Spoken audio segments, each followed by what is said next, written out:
Your high street has been adapting and finding new ways to work. And so has Lewis here. Hiya, I'm Lewis. AKA owner of Dunn's Bakery.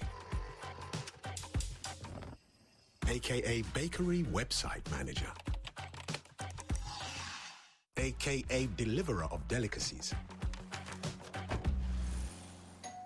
Inspired by shop owners like Lewis, Visa is supporting other businesses to adapt.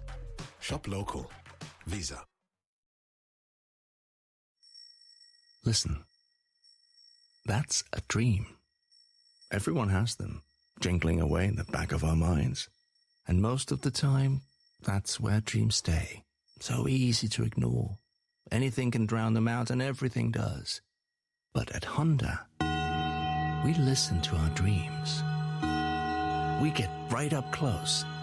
And on really good days, they become reality. From 2022, Honda's mainstream cars will only be hybrid or electric. Honda, the power of dreams. My name is Donya. I moved to Manchester in 2010. I came from Afghanistan. The first school day was a bit tough. I had no friends, couldn't speak English, and felt a bit left out. My high school teacher was very supportive. She matched me up with friends that spoke the same language as me. Having friends gave me a lot of confidence. I felt like I'm not being left out. Teaching. Every lesson shapes a life. Get free one-to-one support with our teacher training advisors to get one step closer to the classroom. Subject to eligibility. Search Get Into Teaching. If you want to find out what the best laptop is for all those video conferences with your colleagues while sitting at your makeshift desk, you could ask an algorithm, or someone called Al, or Priya, or Lewis, or one of our other tech experts on Shop Live, Curry's PC World's online video call experience. Hey, you're chatting to Ali here on Shop Live. Isn't it nice to get advice from another human being? They're just a click away. Curry's PC World. Start the conversation now with Shop Live. Capital of the world, 24 hours a day at Bloomberg.com, on the Bloomberg Business app, and on Quick Take by Bloomberg. This is Bloomberg Radio. No one at this point, analysts, companies, strategists, portfolio managers, has a great sense for what earnings will be in 2020 or in 2021. You have a Fed that has literally looked into a television camera and said, we're just printing the money. That initial sort of shock effect from reopening, which is basically going from no activity to some activity, then I think you settle in at levels where you don't really know where things are going. This is Bloomberg Surveillance with Tom Keene, Jonathan Ferro, and Lisa Abramowitz. From New York City for our audience worldwide, good morning, good morning. This is Bloomberg Surveillance with equity futures slightly negative. We're live on Bloomberg TV and radio alongside Tom Keene together with Lisa Abramowitz. I'm Jonathan Ferro. Tom Keene, 5 hours, 30 minutes from now, the shepherds of this economy, Secretary Mnuchin, Chairman Powell on Capitol Hill.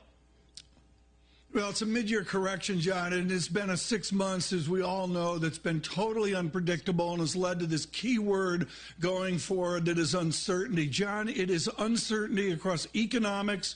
It's uncertainty across investment. And I think the thing most unspoken is to Secretary Mnuchin, John, it's across finance as well. And to me, the arch question here, forget about Hong Kong, forget about Boris Johnson up in Dudley, England, talking about the FDR New Deal for your United Kingdom. The single thing, John, is simple. When does the next round of fiscal stimulus appear? In the next 30 days, there will be huge pressure to deploy it. Lisa Abramowitz, the message from Chairman Powell is pretty clear. Policy aside, we will not fully recover. We will not fully normalize until we control this virus in this country.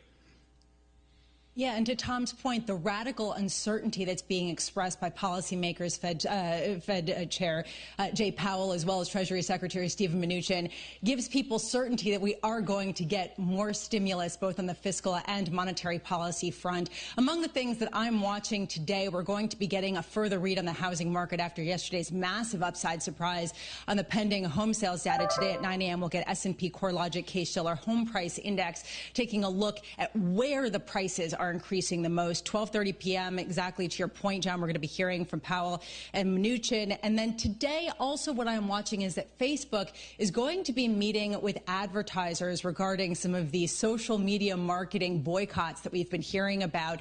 Interesting to see how they plan to push back on this and push against this wave of maybe this is social awareness on the part of companies, maybe this is a convenient excuse to cut their advertising budgets at a time of stress in the economy, John. An issue that continues to snowball. Lisa, thank you. Equity futures this morning, negative around about 6 points. We're down 0.2%. As Lisa points out, 12:30 Eastern. Chairman Powell, Secretary Mnuchin on deck in focus. Policy, a huge focus for all of us worldwide. Let's start the conversation with David Leibovitz of JP Morgan Asset Management. David, let's start there. What's your focus a little bit later this afternoon? So, I think we're going to be looking for a couple of things. One, the reaffirmation of the message that, as you guys point out, more stimulus is almost required at this juncture, but also any hints, particularly from Powell, as to the trajectory that monetary policy may take here over the next couple of months. They've finally gotten a lot of these corporate credit facilities up and running, and in the original term sheets, those were actually set to expire at the end of September. And so does he suggest that perhaps there's more runway around some of these new Fed programs? I think will be particularly important in complementing anything that we hear from Mnuchin with respect to more on the fiscal side over the next couple of weeks here. David, I thought the note from Kasman and Feroli from J.P. Morgan this weekend was absolutely spectacular, and they talked about things like yield curve control and being on Mars or being on Venus. Your wing of the ship is on planet Earth, and you have to actually invest money in this great uncertainty. What is your 6-month strategy at J.P. Morgan Asset Management? So we continue to kind of play it the way that we've been approaching things over the course of the past couple of months. When we were seeing that nascent rotation into value a couple of weeks back, we really held back on embracing a lot more cyclicality in portfolios because by our lights, this was really about the delta or the rate of change. And we assumed that at some point the market would begin to focus on the absolute level. So still really grounding portfolios in high-quality assets on the equity side. That's things like technology, and then from a regional standpoint, the U.S. On the fixed income side, barbelling between investment-grade corporate bonds and various securitized types of paper, given the inherent Fed support in those markets with Treasury bonds, because we do anticipate that the markets are going to be a little bit choppy here. I think that there's a clear expectation that more stimulus is needed. I'm not sure the path to get there is going to be smooth. And at the same time, as the economy is back online for longer periods of time, these big jumps in the data like we saw in retail sales a few weeks back are going to become fewer and more infrequent. And so I think investors are going to focus increasingly on where things stand, and that's going to drive a relatively volatile and range-bound market here through the end of the year. David, is the most reliable investment thesis at this point purely investing on policy, purely investing on more Fed stimulus, on some sort of fiscal bailout package from Washington, D.C., rather than look at any of the data, rather than looking at the rising trade tensions between China and the U.S. and potentially a boycott with social media? So, I think that some of those other issues are definitely secondary right now. I think that fundamentally, when I was thinking about this earlier today, and it all comes down to cash flow, right? And right now, the market doesn't care where that cash flow is coming from. Is it generated organically by the companies? Is it vis-a-vis various rounds of fiscal and monetary stimulus, right? They just want to know that the economy is going to keep running, even if we're kind of artificially propping it up with Fed and government support. But I do think that as we get closer to the election in November, in particular, you may see some of these secondary issues, particularly the more political issues, really begin to crystallize in the eyes of the market and just become another source of angst. You can ride the liquidity wave for only so long, and at some point the economy is going to be left to stand on its own 2 feet, and that's when things like the corporate fundamentals and the outlook for policy are going to become increasingly important. Again, I think that that's going to coincide with the election later on this year. Well, that might be a story for several months away. In the here and now, David, it's a market, as you point out, that is suffering in the middle of this tug of war between the direction of the recovery, still positive, expected to be so for the next several weeks and months, and the pace of it, and the realization that we will be below potential for a long, long time. So long as we maintain a positive trajectory, do you think that's sufficient to drive further equity gains?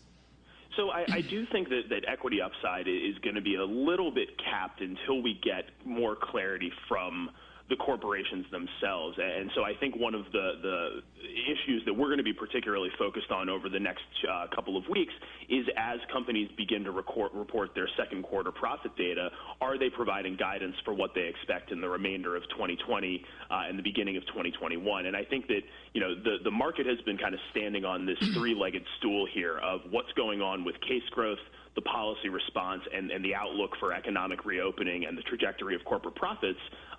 We see what's going on with the virus. We see what's going on with the policy response. There's still a lot of uncertainty around how all of this is going to translate into actual economic activity and corporate profitability over the next 18 months. And I think that's going to be the key thing that, you know, either pushes equities further to the upside or perhaps caps their potential over the next couple of months. I mean, David, I get all this chit-chat, but the bottom line is everybody's recalibrating their fundamental investment theories. Dr. Siegel down at Wharton is beginning to question 60-40 or 60-30-10. He's even advocating 80-20. You've got a pension plan out in California talking about leveraging up to get yield. It seems like a world tipped upside down. What's the allocation you would recommend off a traditional 60-40 split? So I think that, you know, you increasingly need to take more risk in equities. That is inherently difficult for some investors to do, but we would add some equity exposure, assuming that return targets are in line with the numbers that we see most clients trying to hit. You know, within fixed income, we wouldn't get rid of fixed income. You need that ballast in portfolios, and particularly given the view that things might be a little bit choppy here going forward, we want to make sure that we have that protection if markets were to strongly move to the downside. But, you know, what you're really seeing emerge from all of this is a need for uncorrelated sources of income. And one of the things that we've seen a lot of the institutional investors that we work with do over the past couple of years is take some of that exposure that had historically been oriented towards fixed income and reallocate that towards core real assets, things like real estate and infrastructure. You obviously need to be selective, but what that allows you to do is increase the overall income that your portfolio generates without adding more equity volatility. And that's really the issue at the end of the day is people don't want to just add volatility to their portfolio to stretch for return, and we're increasingly seeing people looking for ways of accomplishing that goal without just making their portfolios a little more jumpy by adding to the risk asset side of the equation. David, just to tie this all together, one big risk people have been talking about is that liquidity does not equal solvency and that we get a cascading wave of bankruptcies that picks up steam later in the year. We have not seen that yet, and some people are saying that we are going to see the more optimistic of those scenarios based on the liquidity in the markets. Do you still see that as a very real risk as we head toward the election season? I think it's a risk that needs to be on investors' radar. I think the chart that's been making the rounds looks at the relationship between bankruptcy filings and the unemployment rate, and the two have been very tightly correlated over the past 20 to 25 years. And so I think people look at that and say, well, if the unemployment rate only comes down slowly, that inherently needs to result in a wave of bankruptcies. But you know, maybe bringing us back to where the conversation started, we're just now seeing the Main Street lending facility get up and running. I think that that's going to help address a lot of those issues. So I do think that given the support we've seen from the Fed and the federal government over the past couple of months, that relationship may not play out the way that it has historically here going forward. David Leibovitz of JP Morgan. David, always great to catch up with you, sir. Send our best to the team, won't you? Tom, policy primacy. That is a theme for PIMCO and many other houses across the United States and around the world at the moment. And on the three pillars of policy support, fiscal, reopening, and, of course, monetary policy as well. The reopening policy is looking a little bit shaky now. Monetary policy is flat out. Fiscal is the big one for the next 30 days. I mentioned in my opening script for 6 o'clock, John, east of Los Angeles and Riverside out to Palm Springs and Palm Desert, ICU units are at 99%. That gives you an example of the pandemic. John, I totally agree on the policy issue forward, and it really underscores the American labor economy. It's not even close to adequate. Ahead of payrolls Thursday, we'll catch up with Kevin Cirilli down in Washington, D.C. in just a moment. Coming up tomorrow, a conversation you don't want to miss with John Bolton right here on on Bloomberg. Now let's see what else is going on around the world. Here with the latest headlines is Amy Morris. Good morning, Amy. Good morning, Tom. We're watching local governments across the country put new restrictions in place as coronavirus infections climb. The number of intensive care patients in Florida's Miami-Dade County is at its highest level in 2 months. Houston area intensive care unit wards are 95% full. L.A. County counting its highest daily totals of new cases and hospitalizations. Arizona has to roll back its reopening plans, closing bars, gyms, and movie theaters for 30 days. And New Jersey is pausing its plans to restart indoor dining this week. New York is considering a similar pause. New York Governor Andrew Cuomo is calling on President Trump to issue an executive order wearing mask wearing in public. Let the president have the same sense and do that as an executive order. And then let the president lead by example and let the president put a mask on it. And now many governors are mandating masks be worn in public. The chair of the House Select Subcommittee on the coronavirus has a message for lawmakers. If you're not wearing a mask, don't bother attending these meetings. Representative James Clyburn telling Representative Steve Scalise, the panel's top Republican, that he will not recognize any member in a subcommittee meeting or hearing unless that lawmaker is wearing a mask. Otherwise, they can participate remotely. And the Associated Press is reporting this morning President Trump did get a written briefing in February on possible Russian bounties on U.S. soldiers. President Trump has said he was never briefed because the intel was not credible, but officials with direct knowledge of the intel said they were aware in 2019. Live from the Bloomberg Interactive Broker Studios, this is Global News 24 hours a day on air and on Quick Take by Bloomberg, powered by more than 2,700 journalists and analysts in more than 120 countries. I'm Amy Morris. This is Bloomberg.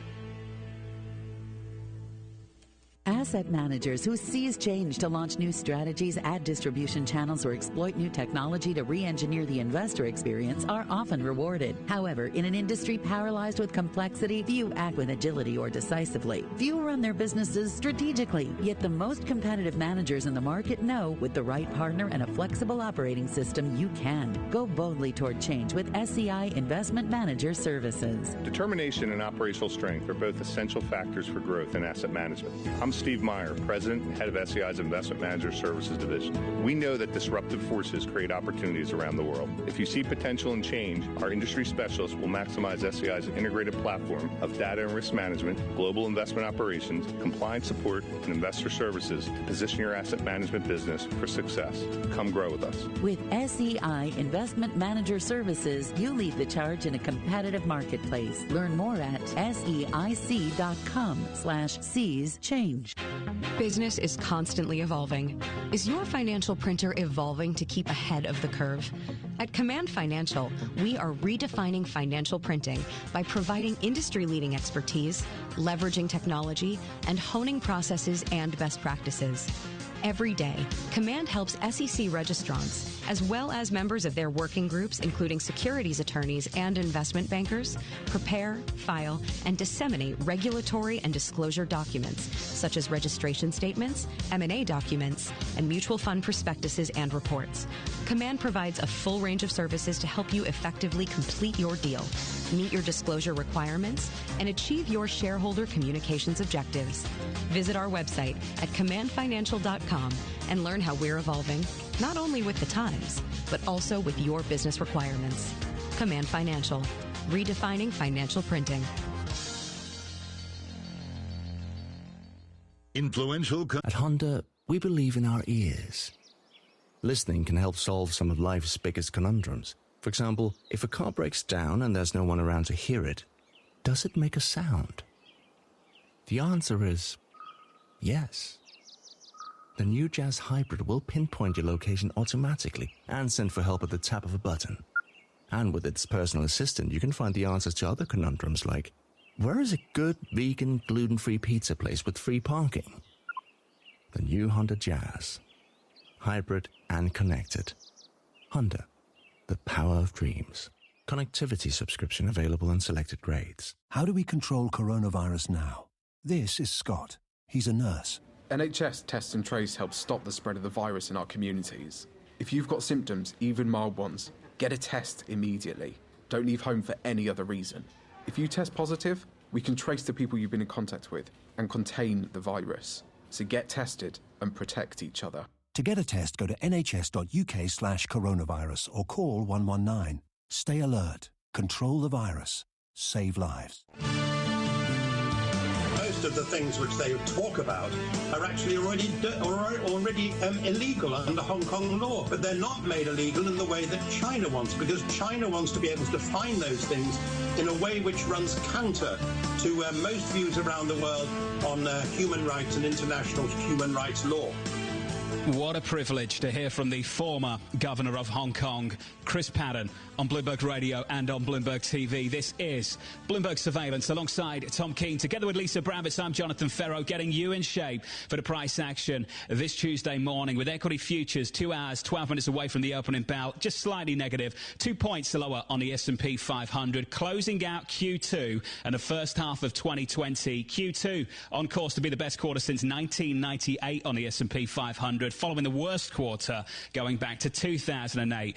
A first half which has been a story of two halves in a major way. In the bond market, yields higher, up by a single basis point on a 10-year to 0.63%. Outside of that, a quick look at foreign exchange. G10, your snapshot as follows. Dollar strength, the Swiss franc outperforming, the euro weaker, the euro softer. We come in about 1/3 of 1%, Tom Keane, on euro dollar.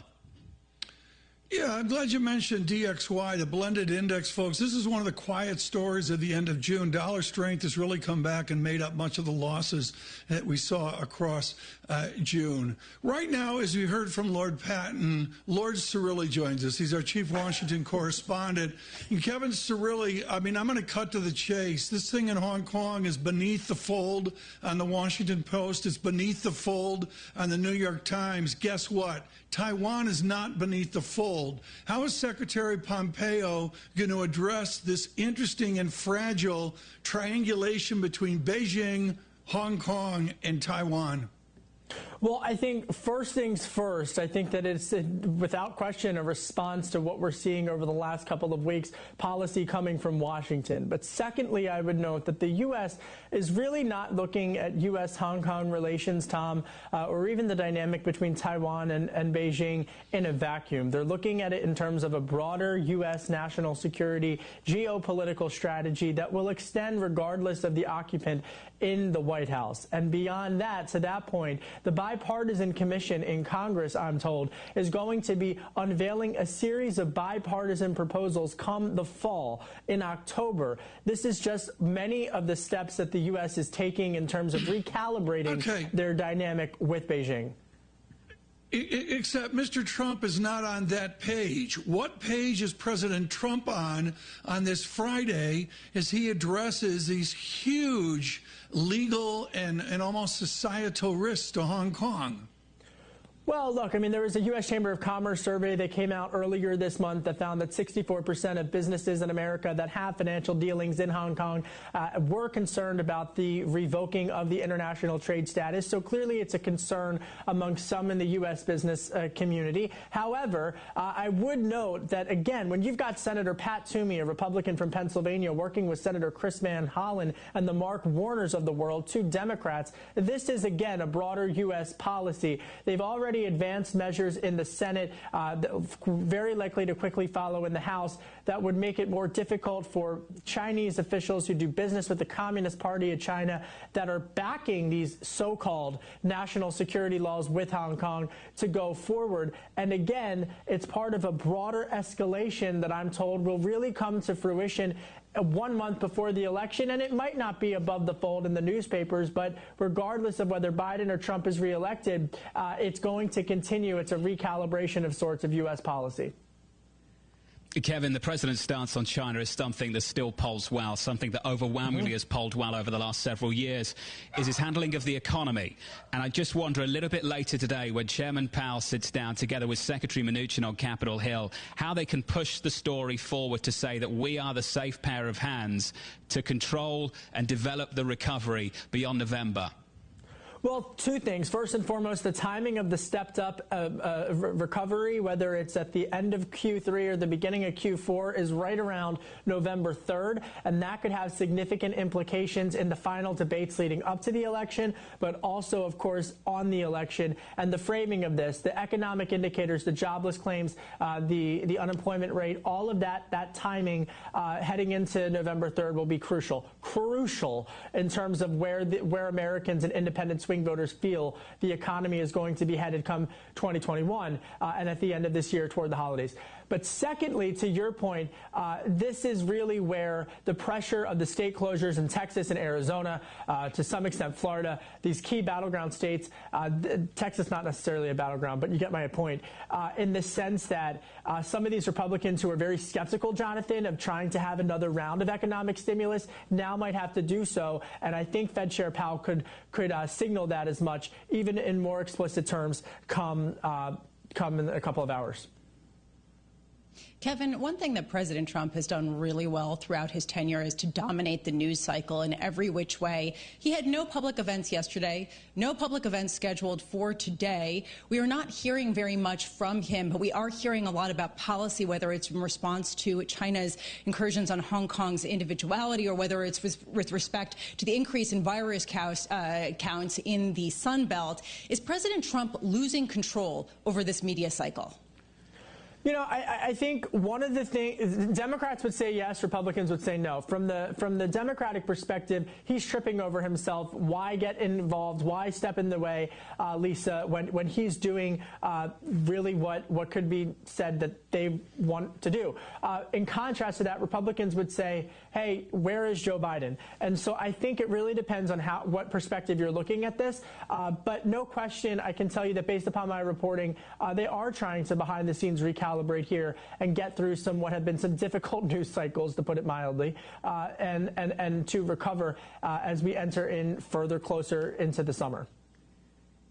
Kevin Cerulli, always great to catch up with you. The absent former Vice President Joe Biden, maybe that is probably part of the strategy for the former Vice President at the moment. Tom Keene, what is incredible about this situation is that the President of the United States polls well on the economy, but badly on the handling of the virus. And today, the Chairman of the Federal Reserve is going to sit in front of Congress on Capitol Hill and tell them that if you don't control the virus, you can't develop the recovery. That's kind of awkward, isn't it? It's very awkward, and I think Lisa nailed it, John, with the idea that the president has essentially disappeared. It's not my opinion. I think it's stated pretty much factually, just looking at his schedule. He's got to figure out a new path forward, and I'll be honest, John, there seems to be some fragility here as he greets the summer. Looking at this market, no sign of fragility right now. Equity futures basically unchanged. Coming up on this program, a conversation on this bond market that you do not want to miss. Stephen Major of HSBC, the global head of fixed income research, joining us at 7:30 Eastern. We'll catch up with Stephen around about 5 minutes to give you a flavour, a scent of the price action elsewhere. Here's the bond market right now after a big bid through the first half of 2020. We started the year at around about 190 on a 10-year in America. Your yield right now, 0.63%. The big turnaround in the bond market, a key feature of the first quarter and a story that stays with us into the second quarter as well. As we go into the third quarter, Steve Major's coming up next alongside Tom Keene, together with Lisa Bravitz. I'm Jonathan Ferro. This is Bloomberg Surveillance.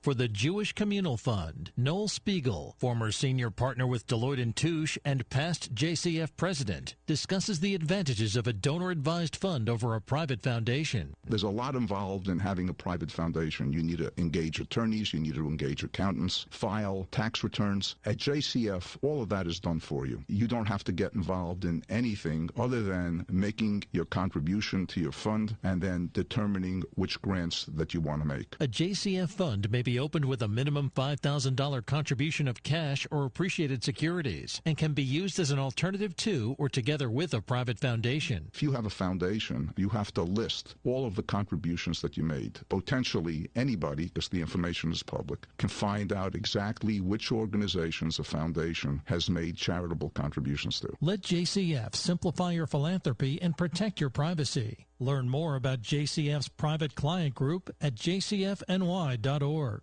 Imagine being denied an apartment because of your religion, or your race, or because you have children, or a disability. It's so wrong. Yes, but who has the power to stop this? You do. Each of us has the power. The law is on your side. It's illegal for landlords to discriminate because of race, color, religion, sex, national origin, disability, or familial status. If you suspect that you have experienced housing discrimination, file a complaint with HUD immediately so we can investigate it. Fair housing is your right. Use it. To learn more, visit hud.gov/fairhousing. That's hud.gov/fairhousing. Or call 1-800-669-9777. 1-800-669-9777. A public service message from HUD in partnership with the National Fair Housing Alliance.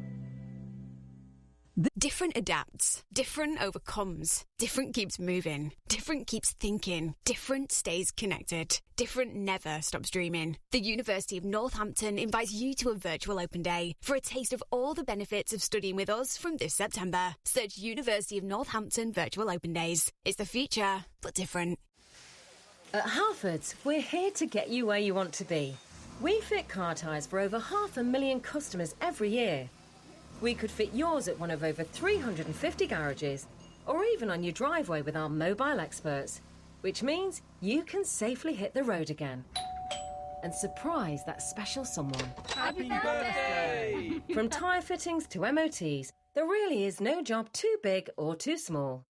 Halfords, for life's journeys. If you can build that flat-pack wardrobe without looking at the instructions, you've still got it. If you can manage 5 keepy uppies on your first go, you've without question still got it. If you can toss a pancake to the ceiling and not let it hit the floor, surely you've still got it. And if you can just about fit into those jeans you bought 5 years ago, you've definitely still got it. Brute, still got it. Should your kids go back to school? Ask Andrea. She's a teacher. We're doing everything we can to keep the children safe and happy at school, which is why it's great that more of those who can are coming back, not only for their education, but for their overall well-being too. It gives them a routine, helps develop their social skills, and they get to see their friends too. If your child is eligible, they should return to school. The government is working towards getting all pupils back in September. Stay alert, control the virus, save lives. From New York City, this is Bloomberg Surveillance. For our audience worldwide, we're live on Bloomberg TV and radio alongside Tom Keene, together with Lisa Bravitz. I'm Jonathan Ferro. 2 hours away from the opening bout. It's Tuesday morning. Good morning to you all. Equity futures just about turning positive, up by almost a single point on the S&P 500 as we close out the first half of the year and Q2 this quarter, heading for the best quarterly performance on the S&P 500 going all the way back to the late 90s. In the bond market, Treasury yields higher by just a single basis point to 0.63%. Muted price action in the bond market this morning. Elsewhere in foreign exchange, the dollar stronger against the bulk of G10, with the exception of the Swiss franc. Euro dollar, euro weakness after some euro strength through much of the last several months. Euro dollar coming in around about 1/3 of 1%, Tom. Just some muted dollar strength coming through G10. Well, absolutely, no question about that, but I would note DXY back to a 97 level really gets my attention. Stronger dollar here, the end of June. Right now, our interview of the day for fixed income and for rates. Stephen Major has been at HSBC for ages, and he has been on about the vector, the dynamic of the bond market, and particularly full faith and credit. He joins us now. Stephen, to begin the conversation, bring us up to date on the inertial force of yields lower, and particularly the benchmark 10-year. How low can the 10-year go? Well, our forecast is 50 basis points for year end, so we're still some way from that. I know it doesn't sound very exciting to go from 63 to 50, but the consensus forecast, according to Bloomberg, is nearly 100 for year end. So clearly our view is somewhat different to everybody else. I think we have the lowest forecast on the street. What matters to me is looking through the noise. It's not about the discussion about whether there's going to be a recovery or not. Let's not confuse bounce with recovery either. To me, what matters is the long-term debt dynamics and longer-term structural drivers, including the impact of technology and the demographics. All of this points to low for longer. And the Fed itself is guiding rates unchanged for years into the future. So to me, it's very difficult for bond yields to go up. And I think that we're stuck here for a long time. By the way, total return on US Treasuries this year is pushing towards 10%. In long bonds, 15%. That's not bad for an asset class that's supposed to be a store of value. Better than not bad, Steve, considering where we started the year and people's outlook for 2020 when we came into it. Let's talk about whether the Treasury supply matters. Does supply matter for the long end? Short answer is no. Do you want the long answer? Well, I'm going to give it to you. I'd love the long answer. There's not a client meeting when somebody doesn't talk about QE, supply, inflation. And there's quite a few misconceptions about all of these subjects. There's no lack of demand. And this is 15-year-old economics trying to map the demand and supply curves and looking at the various shapes. To me, the demand has been huge. Look at the savings rate in the US. We're not exactly sure where it is, but it's getting close to Second World War levels. People are saving. Why is that? Because they're unsure about the future. The money that gets saved gets recycled into bills and bonds through the banking system. So this idea about supply mattering needs to be put in the context of the demand. And I think that that's being missed. It's really naive to look at one side of the equation. The same is true of the QE.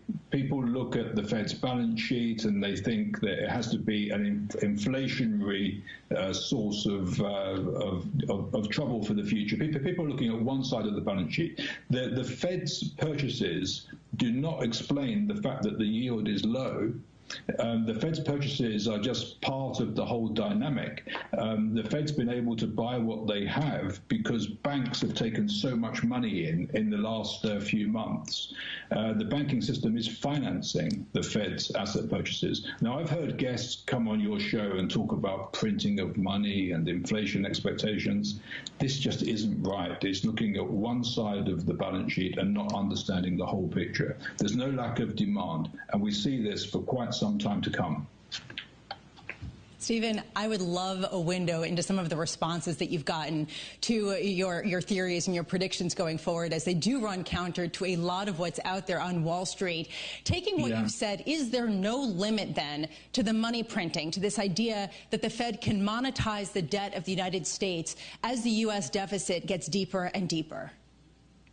Yeah, well, there's a lot to this. I would say, first of all, it's loose talk to talk about monetization in the same way that some talk about money printing. It's loose talk. It's technically incorrect. There's an asset and a liability.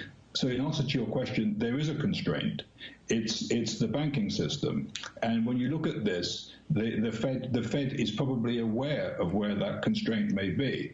Have you noticed how fast they tapered from the QE that was started in March? In fact, it wasn't really QE, because in the first stage it was reversing some of the QT. It was putting back what was missing into the system, and it was dealing with some of the dysfunction in the asset markets. But the tapering is 90+% from the original level. That's happened without any disruption to the bond market. Isn't it impressive how the yields have been in a 10 basis point range for most of the last 2 or 3 months? People don't give it credit for what it's clearly worth. The market is functioning very well and looking through the noise. Now, I think that it may be that people are victims of 1970s education, looking at the kind of money supply and Friedmanite view of things. I'm not saying it's wrong, it's just inappropriate for the current time.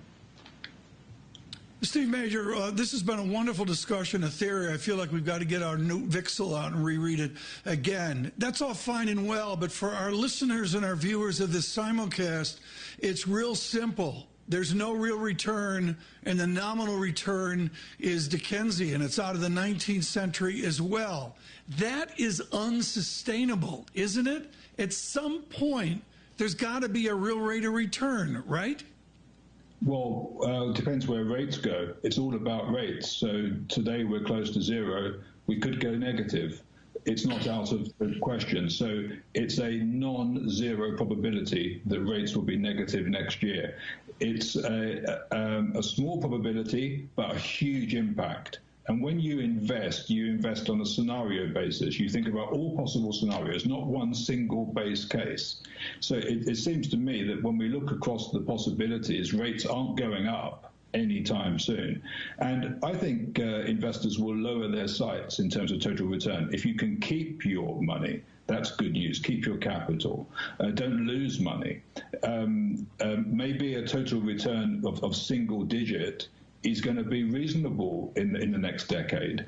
And I think that the problem is that people have got used to having these huge returns in the equity market. That isn't sustainable.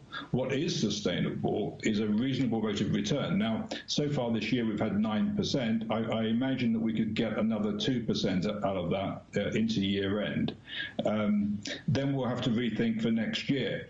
But I don't think we're looking at a huge sell-off in bonds anytime soon, and I think that there are other things to do. You can go into investment grade credit, for example. You can go up the yield curve, which is quite steep towards the longer end. There's a whole load of stuff to do. Steve, when you say rates could go negative, are you talking about the policy rate, or are you talking about treasuries? Well, we've already seen treasuries, or certainly bills, trade negative. It may be dismissed as being technical, but it did happen. You know that Japan and Europe have got negative rates. It's not out of the question. I think that it's more one for next year. It's not for this year. Any central bank that says it's truly all in and using all available tools would not, by definition, exclude the possibility. So everything is on the table, and it strikes me that if you're in for a long, drawn-out recession, then negative rates are a policy option. Steve, final question for you, and it's an important one. Do you have more faith in your year-end call on 10-year treasuries or your beloved West Ham avoiding relegation from the Premier League this year? You certainly know how to wind me up, don't you, Jonathan? I think I've got more faith in the Treasury forecast. I'm sorry. I'm sure that's what HSBC wants to hear too, Steve. Steve, always great to catch up with you. Steve Major of HSBC on this bond market. Lisa, some fascinating thoughts there, and I know you've been following Steve's research as well. A lot of people think increase in supply, Treasury supply, will lift long-end yields. Steve really pushing back against that in the last month. And saying that quantitative easing is not the reason that yields are so low. It is a structural, high debt, low growth environment that's keeping rates low. Look, John, I'm struggling with this concept of inflation, because implicit in what Steve was saying is the idea that inflation will remain low due to demographics, due to the debt overhang. And I'm trying to pair that with all of these calls about money printing and what happens when you get the federal government increasing the deficit and the Fed essentially monetizing that. Steve throwing some water on that. I'm still struggling with this, John. Inflation has been such a hard call to get right, and it is so key to understanding what comes next. I totally agree. That's the bond bull perspective, Tom Keene, and the message, loud and clear. You've got to get used to lower returns. Get used to it. And people are really having a struggle doing that. John, I would just think that a really good interview that we could do out here in a bit of relegation would be Steve Major with Lord King when we see if Aston Villa or West Ham are going to be relegated. That would be, I would be very cool. That a few people would be interested. It would be very cool. Then we could talk about monetary policy in the bond market with a Villa fan and a West Ham fan, Tom. Well, yeah, but they don't agree. I mean, what's important here is Steve Major has been really consistent on the persistency of low yields, and Lord King has got some real worries about the fundamental structure here, and the outcome of that could be higher rates. Tom, I'm so proud of you. We've come such a long way together. And I'm sure Lisa's so impressed too that now finally you identify guests by which football team they support. I just miss American baseball so much. I mean, you know, of course, the Red Sox are doing better now than If they were playing. Because they're not playing. Equity futures right now at 3 on the S&P 500. We advance 0.1%. More still to come. We'll catch up with Terry Haynes of Pangea on the view in Washington on an important 30 days ahead from New York. Heard on Bloomberg Radio, seen on Bloomberg TV. This is Bloomberg Surveillance. Now let's see what else is going on around the world. Here with the latest headlines is Amy Morris. Good morning, Amy. Good morning, Tom. As coronavirus infection rates continue to climb across the country, New York has been watching its rate fall. New York Governor Andrew Cuomo says they aim to keep it that way, and they recognize that people flocking to New York will pose a danger. We are not a separate country, New York. Some people think we are, but we're really not. And he's considering hitting pause on some reopening plans for New York City. And he's calling on President Trump to wear a mask in public and issue an executive order requiring mask wearing in public. The president has said that mask wearing is simply not for him. Jacksonville is the latest city in Florida to require people to wear masks in public places as coronavirus cases spike there as well. But it's also hosting the Republican National Convention in late August. President Trump had moved most of the convention activities from Charlotte to Jacksonville because of social distancing rules. The White House says the president believes wearing a mask is a personal choice and that people should do whatever their local jurisdictions requires them to do. A week after defund the police protests became a full-blown occupation outside New York City Hall, Mayor Bill de Blasio announced he has a plan for the New York City Police Department budget to be slashed by $1 billion. He says the cuts are still being negotiated with City Council, but that there would be changes to the department's role in policing schools, and capital projects would be reduced by $500 million. And the IRS says it will not be extending its filing deadline again. You can file for an extension, but if you owe money, July 15th is your deadline. Live from the Bloomberg Interactive Broker Studios, global news 24 hours a day on air and on Quick Take by Bloomberg. Powered by more than 2,700 journalists and analysts, I'm Amy Morris. This is Bloomberg. With the Bloomberg Business of Sports Report, I'm Charlie Pellett. The Patriots have been fined $1.1 million by the NFL for inappropriately filming the Bengals sideline during a game last season. Also, the team's production crew will not be allowed to shoot any games in the 2020 season. This year's Tour de France cycling event is going virtual beginning July 4th. 92 men and 68 women from a total of 40 teams will race each other from home trainer setups wherever in the world they happen to be. It'll be broadcast in more than 130 countries, and it'll raise money for 5 global charity partners. Papa John's Pizza is rolling out the new Shaq-a-Roni pizza in collaboration with board member and restaurant owner Shaquille O'Neal. The pizza will have extra cheese and extra pepperoni and will then be cut into Papa John's largest slice size to date. And that's the Bloomberg Business of Sports Report. I'm Charlie Pellett. Why do hedge funds and other alternative managers rely on Pershing for a highly personalized experience? Mark Alderati, a managing director at BNY Mellon's Pershing and head of Prime Services, explains. In today's fast-paced environment, where the only constants are change and volatility, you need a prime broker who's both steady and agile, focused on supporting your needs so that you can focus on growing your business and producing results. Exceptional client service and advocating for our clients is at the core of what we do. Our award-winning high-touch team is just one of the benefits of working with BNY Mellon. We help alternative investment managers create great experiences for their clients. Whether it's customized financing, securities lending solutions, platform access, or outsourced trading, BNY Mellon's Pershing is a prime broker who's committed to this business and dedicated to meeting your evolving demands. To learn more about the unique and industry-leading solutions for hedge funds and other alternative managers, visit Pershing.com. Pershing LLC. Member FINRA, NYSE, SIPC. Global News. Decisions. Clearing. Isn't it great? So much choice. But hey, listening to me on your desktop isn't getting anything done. You need to take this Tuesday afternoon by the scruff of the neck. Ignore this rainy weather and carve your path to success, which begins just down the road in Southampton at Solent University. After 3 years here, you don't just get a degree. You get a ton of support, real-world experience and connections, and interview fuel. That's why we're in the top 25 for student satisfaction in the Complete University Guide. At Solent University, we're ready for the future. Apply now at solent.ac.uk/clearing. What if the world listened more? maybe it could become a better place. Because when we really listen, we start to notice things that don't sound quite right. They might not seem obvious at first, but listen closely and they stand out like a sore plum. And the more we listen, the more we learn. Our ears help us find better solutions.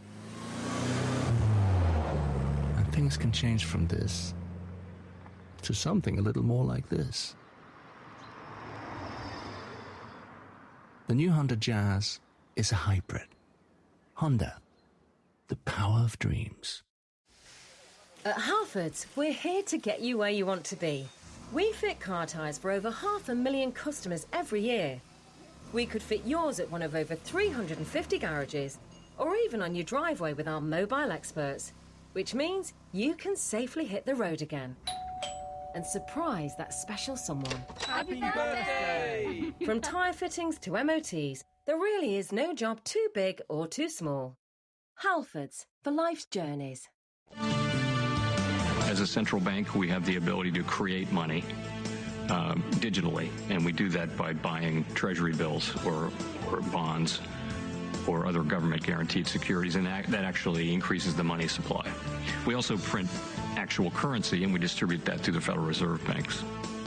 Chairman Powell, you'll hear from him again this afternoon, 12:30 Eastern, together with Secretary Mnuchin. A little bit later, full coverage, of course, right here on Bloomberg TV and radio, alongside Tom Keene, together with Lisa Brabbett. I'm Jonathan Ferro. As we close out Q2, Q1, negative 20% on the S&P 500. Q2, taking a large bite out of those losses. In your equity market right now, equity futures basically unchanged on the S&P 500, a few hours away from the opening bell in New York City. Elsewhere in the bond market, Treasury yields just creeping a little bit higher, up a basis point on 10s to 0.63%. And as Tom and I and Lisa have been talking about all morning, the dollar just showing a little bit of strength to close out the month of June. Dollar strength through the bulk of G10 this morning, Tom.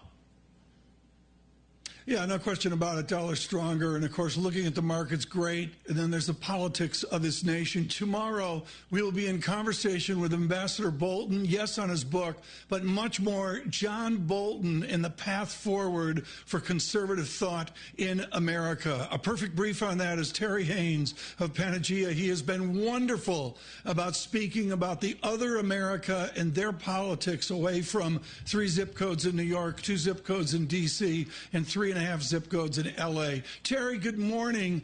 Ambassador Bolton has made clear he is going to support President Biden.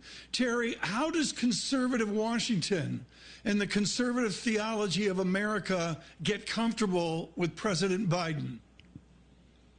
How do they get comfortable? I don't think they do very much. The misunderstanding that's going on with Biden in the larger country right now, in my estimation, is that he's running as the centrist that he was for most of his career. You look at the campaign over the last year, I think you can see that that's very much not true, and that's why for some time I've been calling it the Biden Trojan horse. The policies have gone left. The supporters have gone left. He is involved in what I think is this quixotic pursuit to engage progressives in the campaign in the hope that they can get out votes. But once it becomes a little bit clearer that what we're not seeing is the Joe Biden of the 90s, but something akin to a Sanders-Warren light candidacy, I think he's got real trouble in the heartland. Terry, to Tom's point about conservative ideology, where is the ideology with respect to extending the enhanced unemployment benefits that run out at the end of next month? Because this is going to become a political issue heading into the election season at a time when a lot of Americans are relying on those benefits and others are saying people are earning more money than they had previously. I think that's a very good question, and the answer, I think, starts with there isn't any conservative ideology anymore. My view for some time, maybe for years now, has been that when push comes to shove, Washington will do whatever's necessary. That's good for the markets today in these particular straits.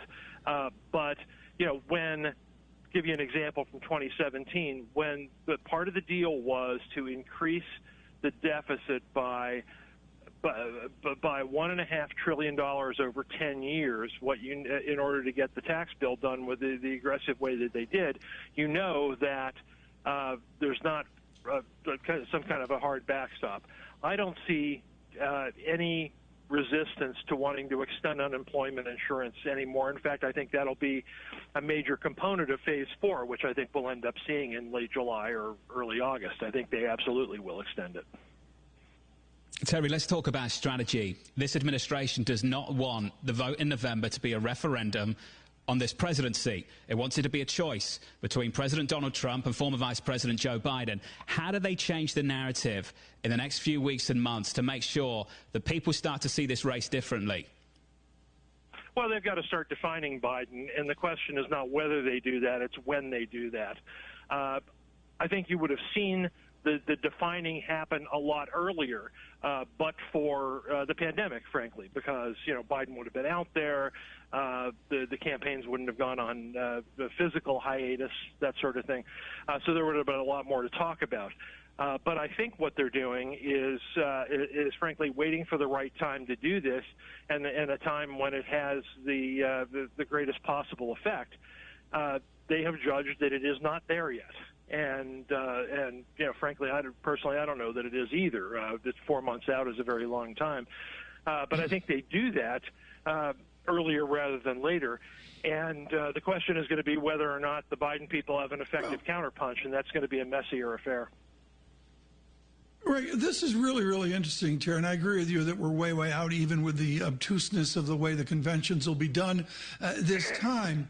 If conservatives leave this president for whatever reason, the belief is they go to Biden. But the other thing that can happen, and we've seen this, is they just sit it out. Is the great shock of November a low turnout? I think the great shock of November might well be low turnout on the on the Democratic side more than the Republican side. You've got a great deal more intensity among Trump supporters than you do in Biden supporters, and that's been demonstrated every which way.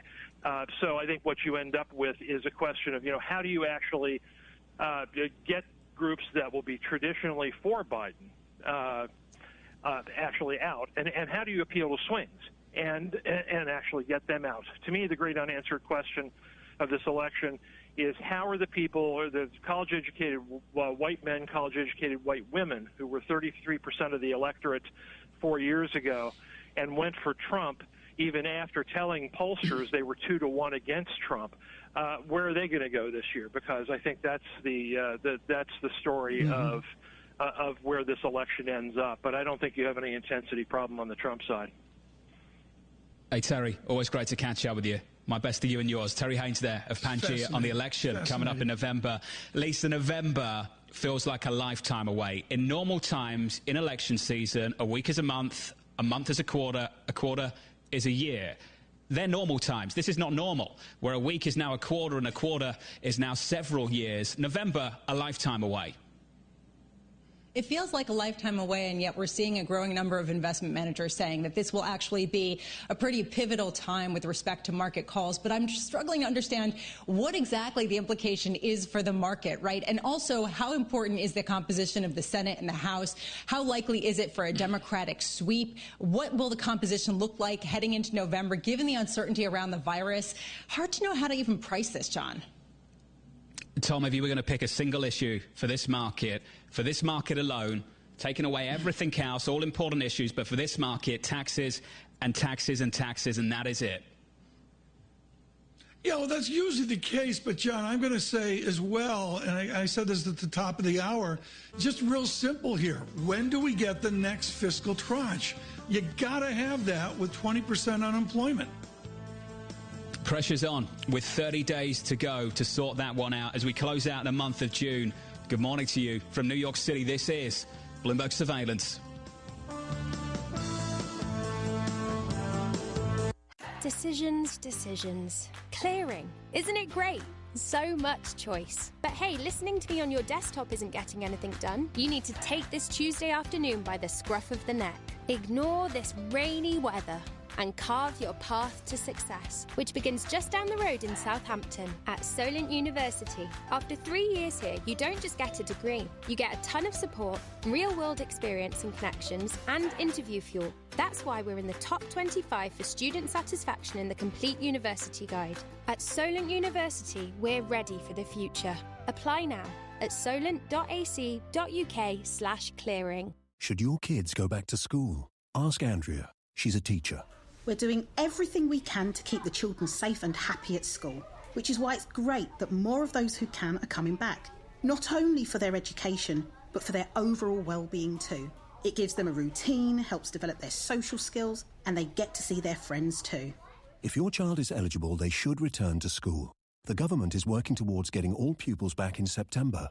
Stay alert. Control the virus. Save lives. The big Volkswagen event is now on. If you're after an approved used Volkswagen, for a limited time, you can buy one with 2 years warranty, 2 years MOT cover, 2 years roadside assistance, and 2 services all included at 8.9% APR representative. Hello, sir. Do any take your fancy? I need to sit down. The big Volkswagen event. With every type of car on offer, you may have trouble choosing. With Solutions Personal Contract Plan until 12th of July. At participating retailers on used Volkswagens aged between 90 days and 60 months only. Indemnities may be required. Warranty valid for vehicles up to 100,000 miles at activation. MOT cover is up to 2 years and is underwritten by UK General Insurance Limited. Volkswagen Finance. Contact your local retailer. Whether you're dreaming of a house the size of a football stadium or a football stadium in the back garden of your house, what you need is dream come true money.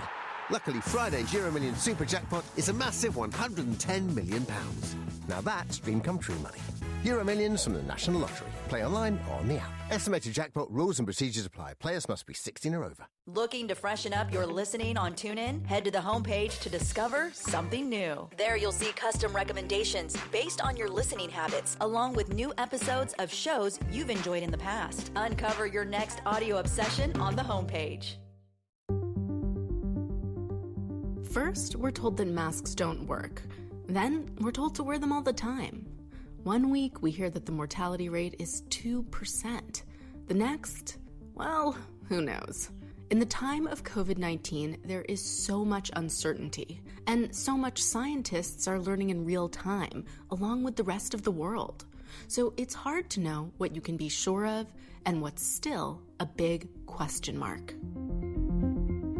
Enter Podcast 19 from 538, where we'll explore the evidence behind the science in our fight against coronavirus.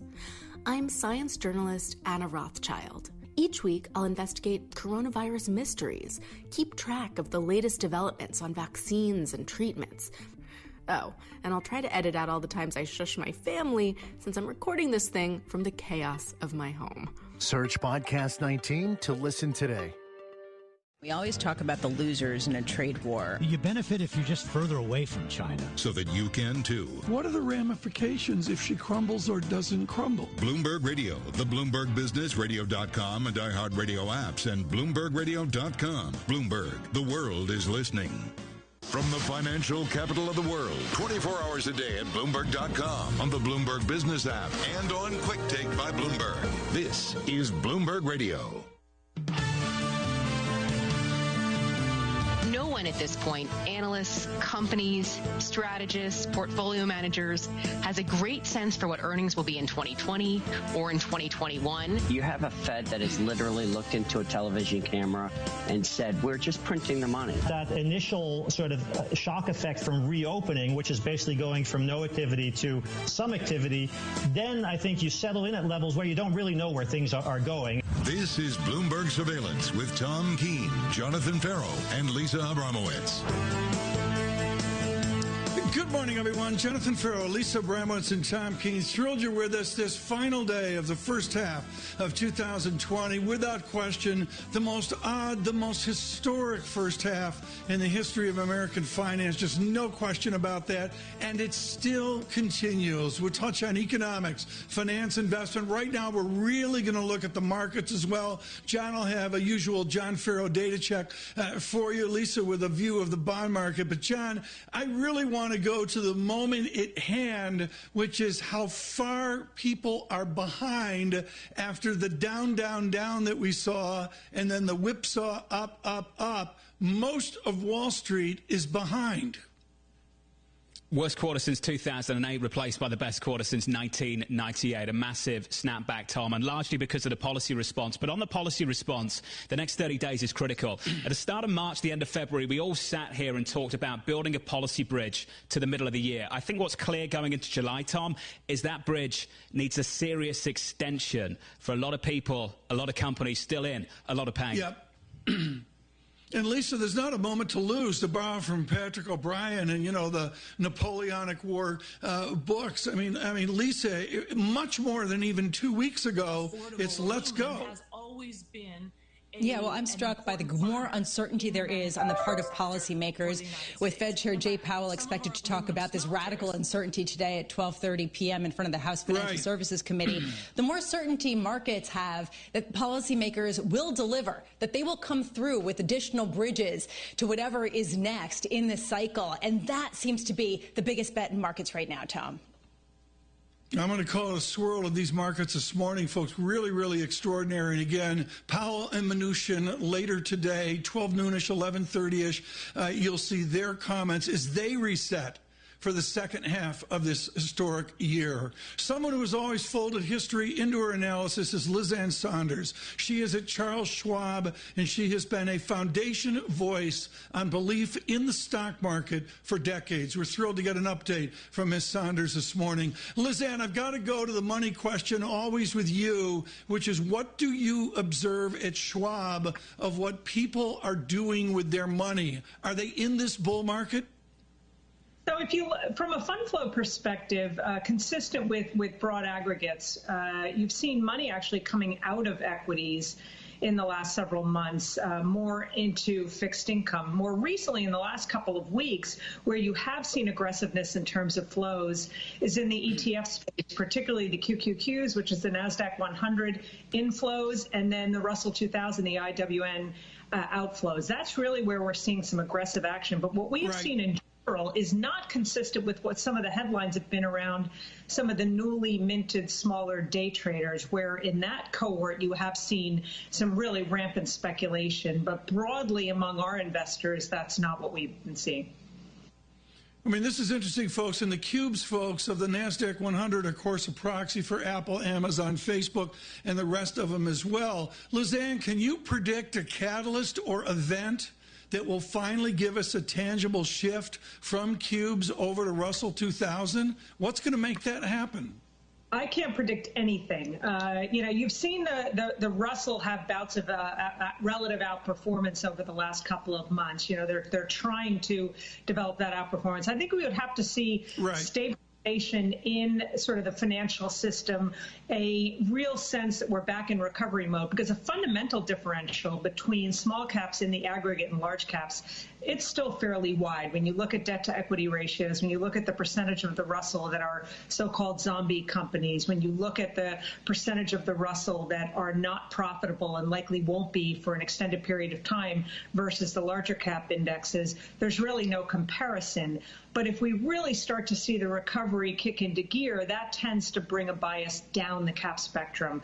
So 1 month of good data, I think, doesn't suggest a V rebound. I think we'd have to see a few months of it to believe that the recovery is sustainable such that everybody can participate. Lizanne, this is the huge debate, the ingredients needed for a durable rotation into the more cyclical areas of this market. Do you have any confidence that this V, this bounce that we witness off the bottom as we reopen can continue? Oh, I don't think to the extent of the percentage increases off the bottom we saw are able to persist. Absolutely not. I think mathematically it just doesn't work that way. The law of small numbers is such that you compress the data to such a significant degree, it's very natural that the bounce back in percentage terms is going to be massive. But you can't extrapolate that into the future. And that's why I think what we're more likely to see is rolling W's. So you get the shot up initially and then you back down a little bit. And the second order economic effects are not just specific specific to second waves, if you can even consider the first wave over of the virus. There are second wave economic effects that are coming down the pike regardless of whether we see additional increased cases in the virus, temporary layoffs becoming permanent job losses, what we're seeing in the bankruptcy environment. So I just think there's going to be a pretty choppy recovery, even absent the implications of the virus. And Lizanne, that means that tech remains the safe haven play here. I'm wondering, though, how much the recent regulatory pressures could threaten that, given the Facebook boycott among advertisers. We know Facebook is meeting with some of them today. This idea that that could actually accelerate some of the pressure coming from Washington, D.C. How much are you watching this?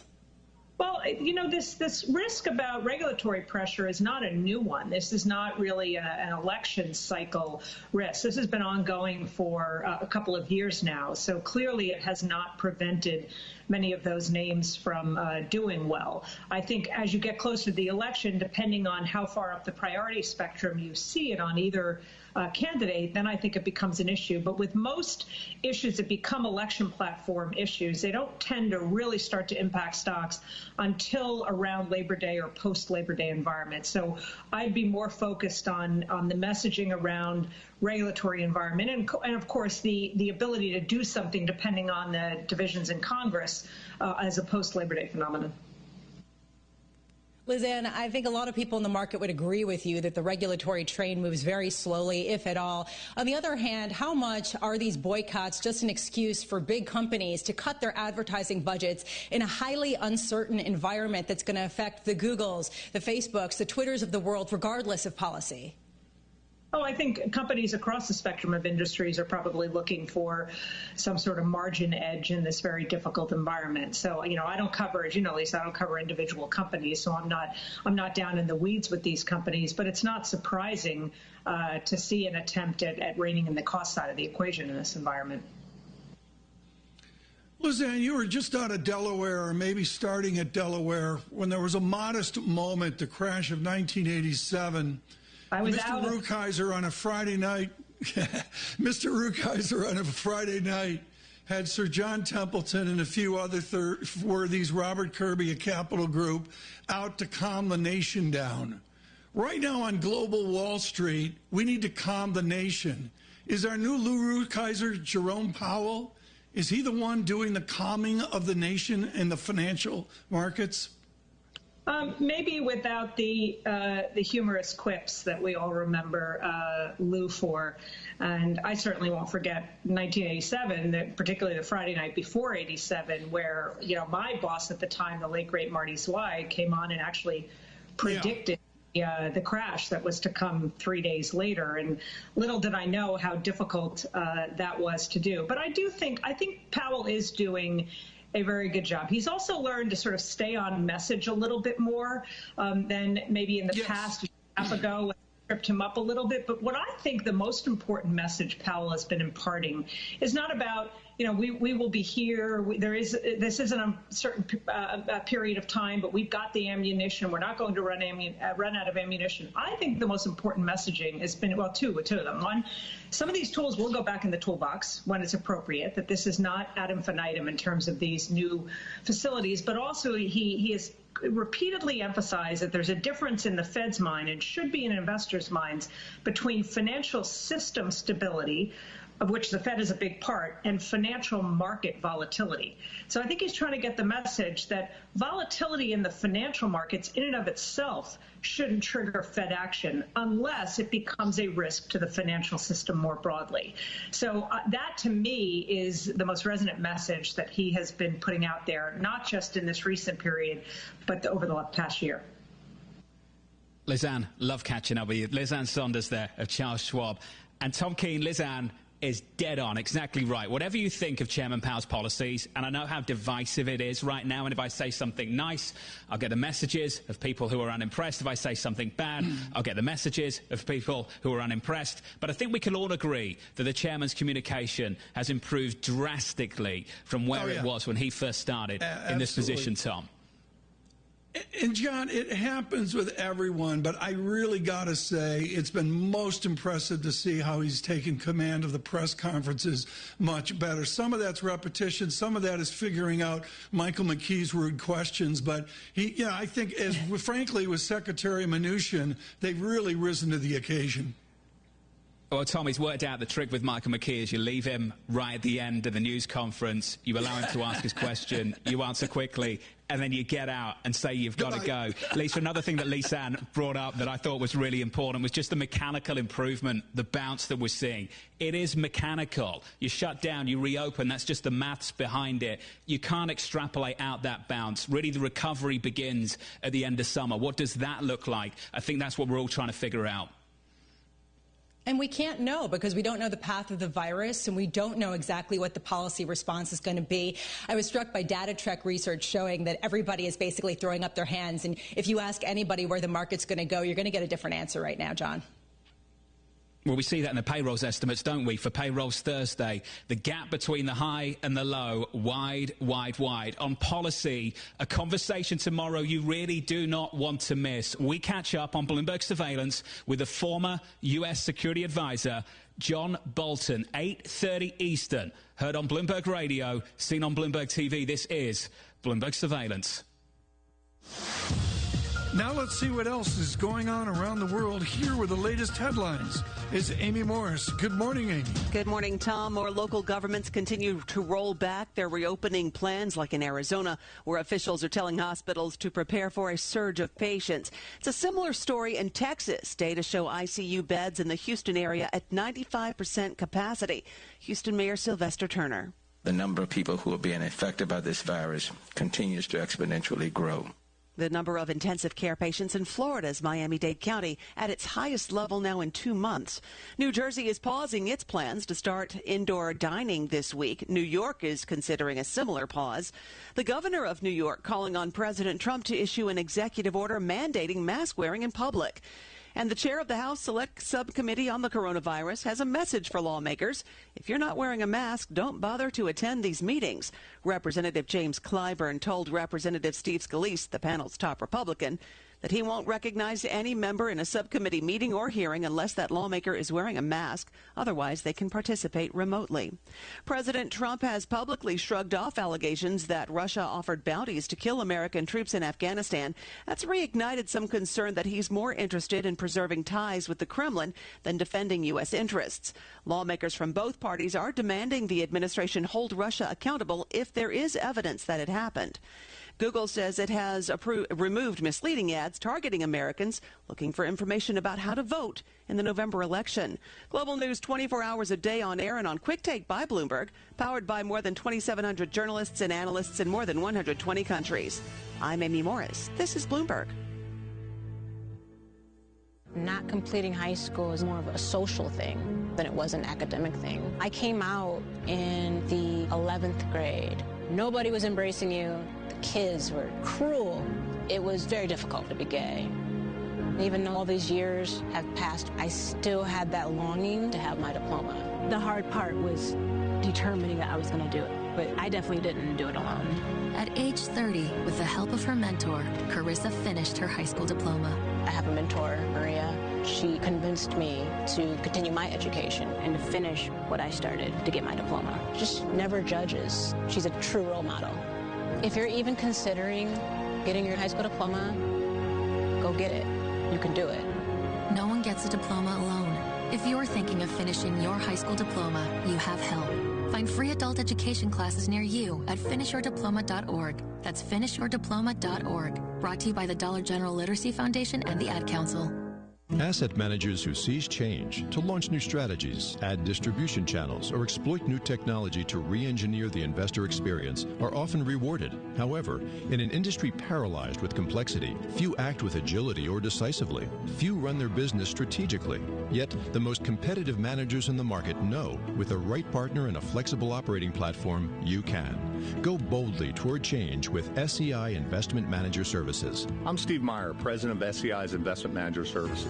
At SEI, we understand the emerging forces that will define success for asset managers and what firms will need to compete tomorrow. That's why we continually optimize SEI's global operating platform. If your business requires greater agility, our advanced technology, integrated best-in-class systems, and multi-asset expertise can be your catalyst for business transformation. With SEI Investment Manager Services, you lead the charge in a competitive marketplace. Learn more at SEIC.com/seize change. Influential conversations from Different adapts, different overcomes, different keeps moving, different keeps thinking, different stays connected, different never stops dreaming. The University of Northampton invites you to a virtual open day for a taste of all the benefits of studying with us from this September. Search University of Northampton Virtual Open Days. It's the future, but different. In line with government guidelines, face coverings are now compulsory on public transport. At Asda, you can get a 4-pack of Prima disposable face coverings for £2.80, or a 2-pack of washable face coverings from £2.50. Asda, we're all in this together. Selected stores subject to availability. If you can build that flat-pack wardrobe without looking at the instructions, you've still got it. If you can manage 5 keepy uppies on your first go, you've without question still got it. If you can toss a pancake to the ceiling and not let it hit the floor, surely you've still got it. And if you can just about fit into those jeans you bought 5 years ago, you've definitely still got it. Brute, still got it. London. Toolstation are here to help get your job safely started and finished, with over 60 branches within the M25. All open with social distancing and contactless click and collect from 5 minutes. And with 20,000 top trade quality products to choose from. Order online now for collection in London branches and get £5 off when you spend over £30 with the code LON530. So, get your job started at toolstation.com. Terms and conditions apply. We're clearly not out of the woods yet. I think we've recovered more right now than we would have thought a little bit ago. But there is that second storm coming in a couple of months, I think.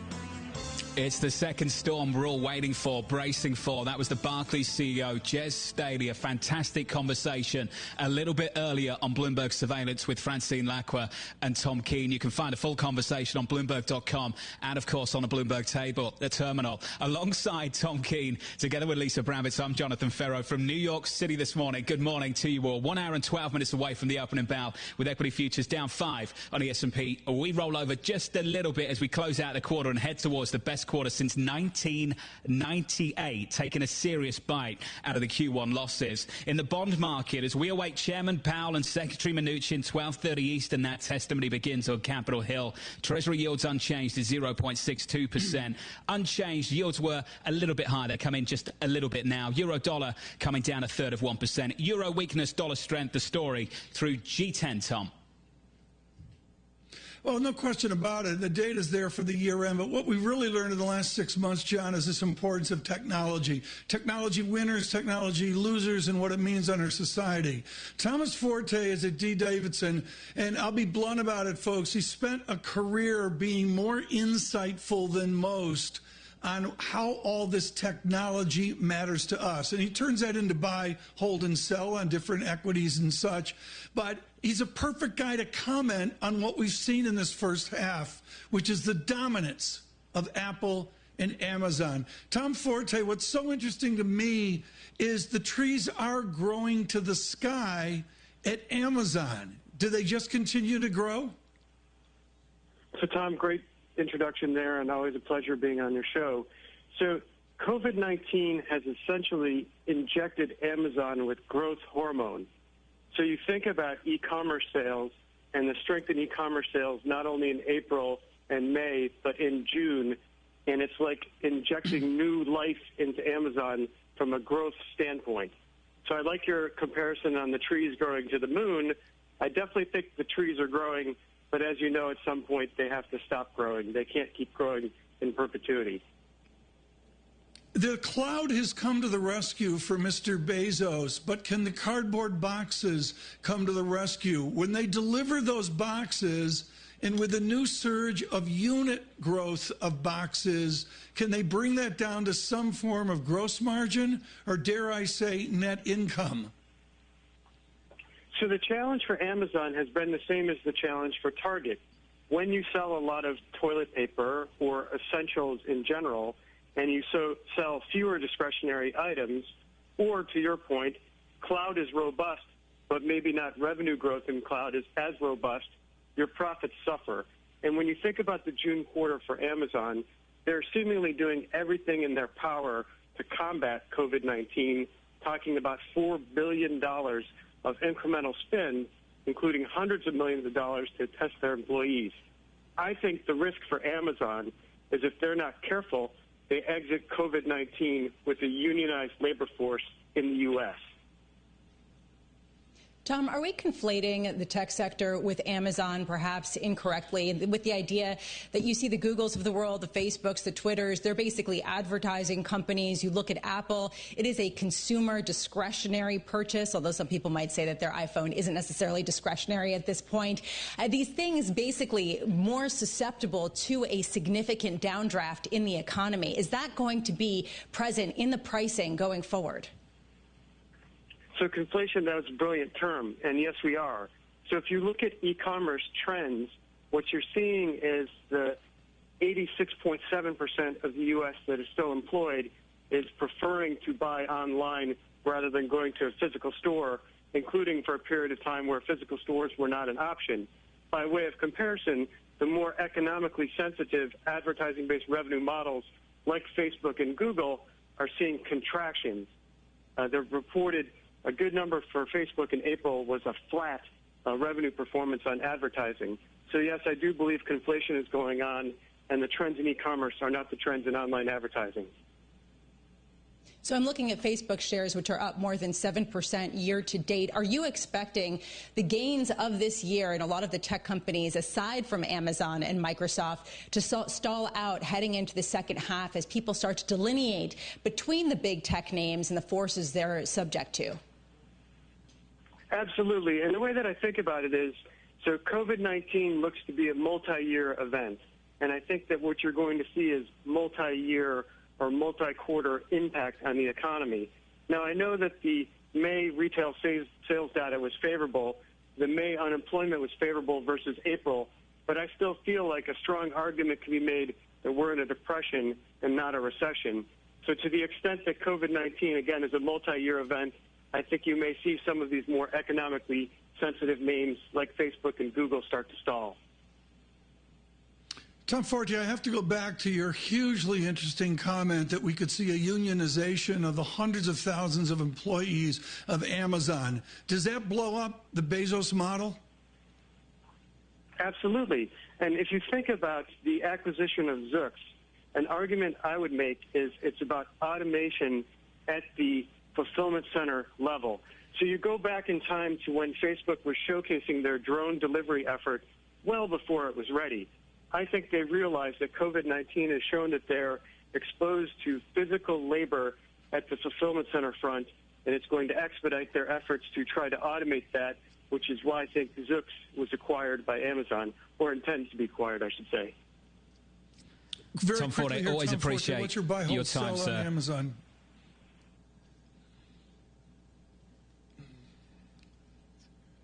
Tom Forte, we're going to leave it there. Tom King getting excited about the buy hold on Amazon. Tom, we're running out of time, buddy. We've got to get to the bond market too. Yields coming in. Yeah, that my sucking fault. sound is yields coming in over in Italy. The 10-year falling 5 basis points to 125, the lowest since March 27th. Yields coming in Italy. We saw the belly of the curve come down to a record here in the United States in the last 24 hours, or at least equaling one. Yields just keep coming in, Tom. There's no question the yields are coming in. I'm watching the full faith and credit 2-year. But, John, the mathematics of the way they're curving in is profound. It's not a small issue. Is it going to come up with Powell or Mnuchin today? I doubt it. But everybody on global Wall Street's following it. There's no question about that. Lisa, coming into June, the excitement about a steeper yield curve, that's really stalled. That's faded in the last several weeks. Together with that cyclical rotation, the themes of June looking out have faded pretty quickly. What's going to cause inflation? I think it comes down to that. And to Stephen Major's point, the high debt loads that people are incurring makes it really difficult to see runaway inflation in the near term, John. And I think that really is underpinning this idea that 10-year yields could be pinned for the foreseeable future.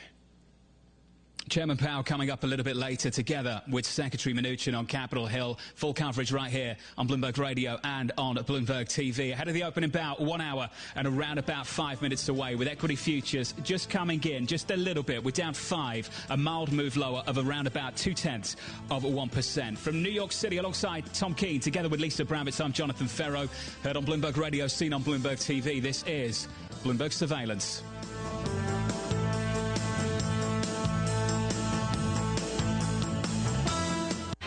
Business is constantly evolving. Is your financial printer evolving to keep ahead of the curve? At Command Financial, we are redefining financial printing by providing industry-leading expertise, leveraging technology, and honing processes and best practices. Every day, Command helps SEC registrants, as well as members of their working groups, including securities attorneys and investment bankers, prepare, file, and disseminate regulatory and disclosure documents, such as registration statements, M&A documents, and mutual fund prospectuses and reports. Command provides a full range of services to help you effectively complete your deal, meet your disclosure requirements, and achieve your shareholder communications objectives. Visit our website at commandfinancial.com and learn how we're evolving, not only with the times, but also with your business requirements. Command Financial, redefining financial printing. Elite advisory firms rely on BNY Mellon's Pershing to meet the needs of their most complex clients. Karen Novak, Chief Operating Officer at Pershing Advisor Solutions, explains how. At BNY Mellon's Pershing, we bring customized insights and strategies to help you grow your advisory business and stay on the leading edge. We can support the needs of your most sophisticated clients with a full range of investment and wealth management solutions, from access to private banking to consolidated bank and brokerage custody. Learn why so many of the largest advisory firms turn to us for the financial strength and high-touch service that BNY Mellon's Pershing can provide. Are you well positioned to stand out from your competition? Learn more at Pershing.com or call 800-445-4467. Brokerage custody provided by Pershing LLC and other services provided by Pershing Advisor Solutions LLC. Both members of FINRA and SIPC. Private banking and bank custody provided by BNY Mellon NA. Member FDIC. This is a Bloomberg. Decisions. Clearing. Isn't it great? So much choice. But hey, listening to me on your desktop isn't getting anything done. You need to take this Tuesday afternoon by the scruff of the neck.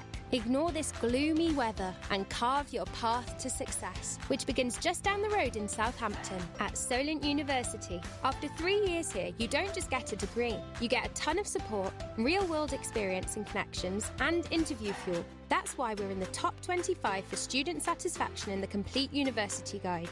At Solent University, we're ready for the future. Apply now at solent.ac.uk/clearing. At Halfords, we're here to get you where you want to be. Why not book an MOT to get you safely back on the road? With over 600,000 carried out every year at 350 garages, you can always count on our experts.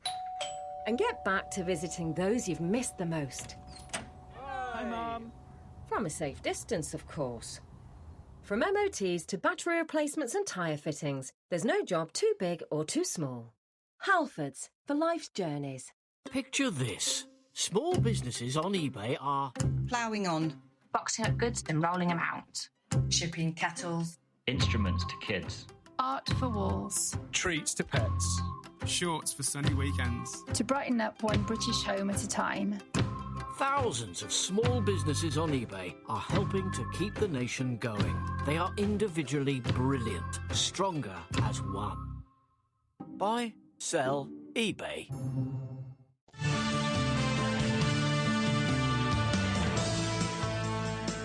From New York City, this is Bloomberg Surveillance. For our audience worldwide, we're live on Bloomberg TV and Bloomberg Radio. Alongside Tom Keene, I'm Jonathan Ferro, together with Lisa Bramwitz, counting you down to testimony from Chairman Powell and Secretary Mnuchin just 4 hours away on Capitol Hill. Here in New York City, equity futures roll over just a touch, a mild move lower, down 8 points. We move south by 0.25% on the S&P 500 as we close out Q2 with a huge quarterly gain following a huge quarterly loss. In the bond market, Treasury yields coming in just a little bit at the long end. The curve flatter. We're down a single basis point on a 30-year to around about 137. And in foreign exchange, Tom, we talked about it all this morning. The dollar closing out the quarter with a little bit of strength. Euro dollar coming in several tenths of 1%. Well, really nice, almost dollar recovery, and I'm going to call it the last 10 days of June. John, what we've tried to do, folks, today is give you a wonderful cross-section. The surveillance team has just done a great job of good voices. Jess Staley with that extended conversation. Tomorrow, Ambassador Bolton will join us. Steve Major was with us at HSBC on bonds. And right now, Kit Jukes of Societe Generale on particularly foreign exchange and the dollar. Kit, it's probably not going to come up with Mnuchin or with Powell today, but it is going to come up with Jukes. The dollar resiliency is extraordinary. Will it continue? I think it can continue for a while. You know, I mean, I would love to say the dollar's just going down from here, but to say that, I think I have to think that we're through the worst of the pandemic and you know, we're coming out the other side. And frankly, it doesn't feel like that to me, unfortunately. So, you know, if we just did this on domestic U.S. fundamentals, we'd be bearish of the dollar. It's going to need, we're going to need the world to heal first. Well, the world heals, and this is a critical point. The world healing, and let's look at it just in the case of aggregate demand, does that lead to a leadness and lassitude in foreign exchange markets, or does that lead to a new bout of volatility where we can make some alpha? I think we get more volatility when we come out of that. I think it's an exciting time. We've been a bit stuck for a while with a strong dollar, with a strong U.S. economy, with higher U.S. rates, and if you like, an elastic that's stretched and we haven't been able to move it. You know, the pound's down on its knees, the euro's beaten up, and the dollar's riding high. And I think when you change that, you get more differences, and partly because it's going to be in a messy way. If you wind forwards to the point where things look better, you have maybe money wants to flow out of the U.S. into emerging markets rather than people in countries with current account deficits like Mexico, Brazil, South Africa, desperate for money to help their economies. But then, you know, you get that move happens. That lets the euro go, because if the euro goes up against the dollar today, when the yuan's not going up, when the real's not going up, when the Mexican peso's not going up, that's too aggressive a rise for the euro. So you let those other things start to find a new equilibrium, and I think we can be pretty lively. Also worth saying, how far can the euro go up before the ECB gets bothered about the disinflation that brings? Kit, the head scratcher for many people in the FX market now is the Japanese yen. I encourage everyone to go on the Bloomberg terminal, bring up dollar yen, HCPI, and do it on a monthly close. Month close February, 107 handle. Month close March, 107 handle. April, 107 handle. May, 107 handle. As we close out in the month of June, 107.72. Why, Kit? I mean, partly because it's doing its job, you know, in the sense that, you know, the yen is a currency that thrives when things are bad enough that Japanese people don't want to take risk with any foreign currencies. Now, the rally we've had in equities is bad for the yen.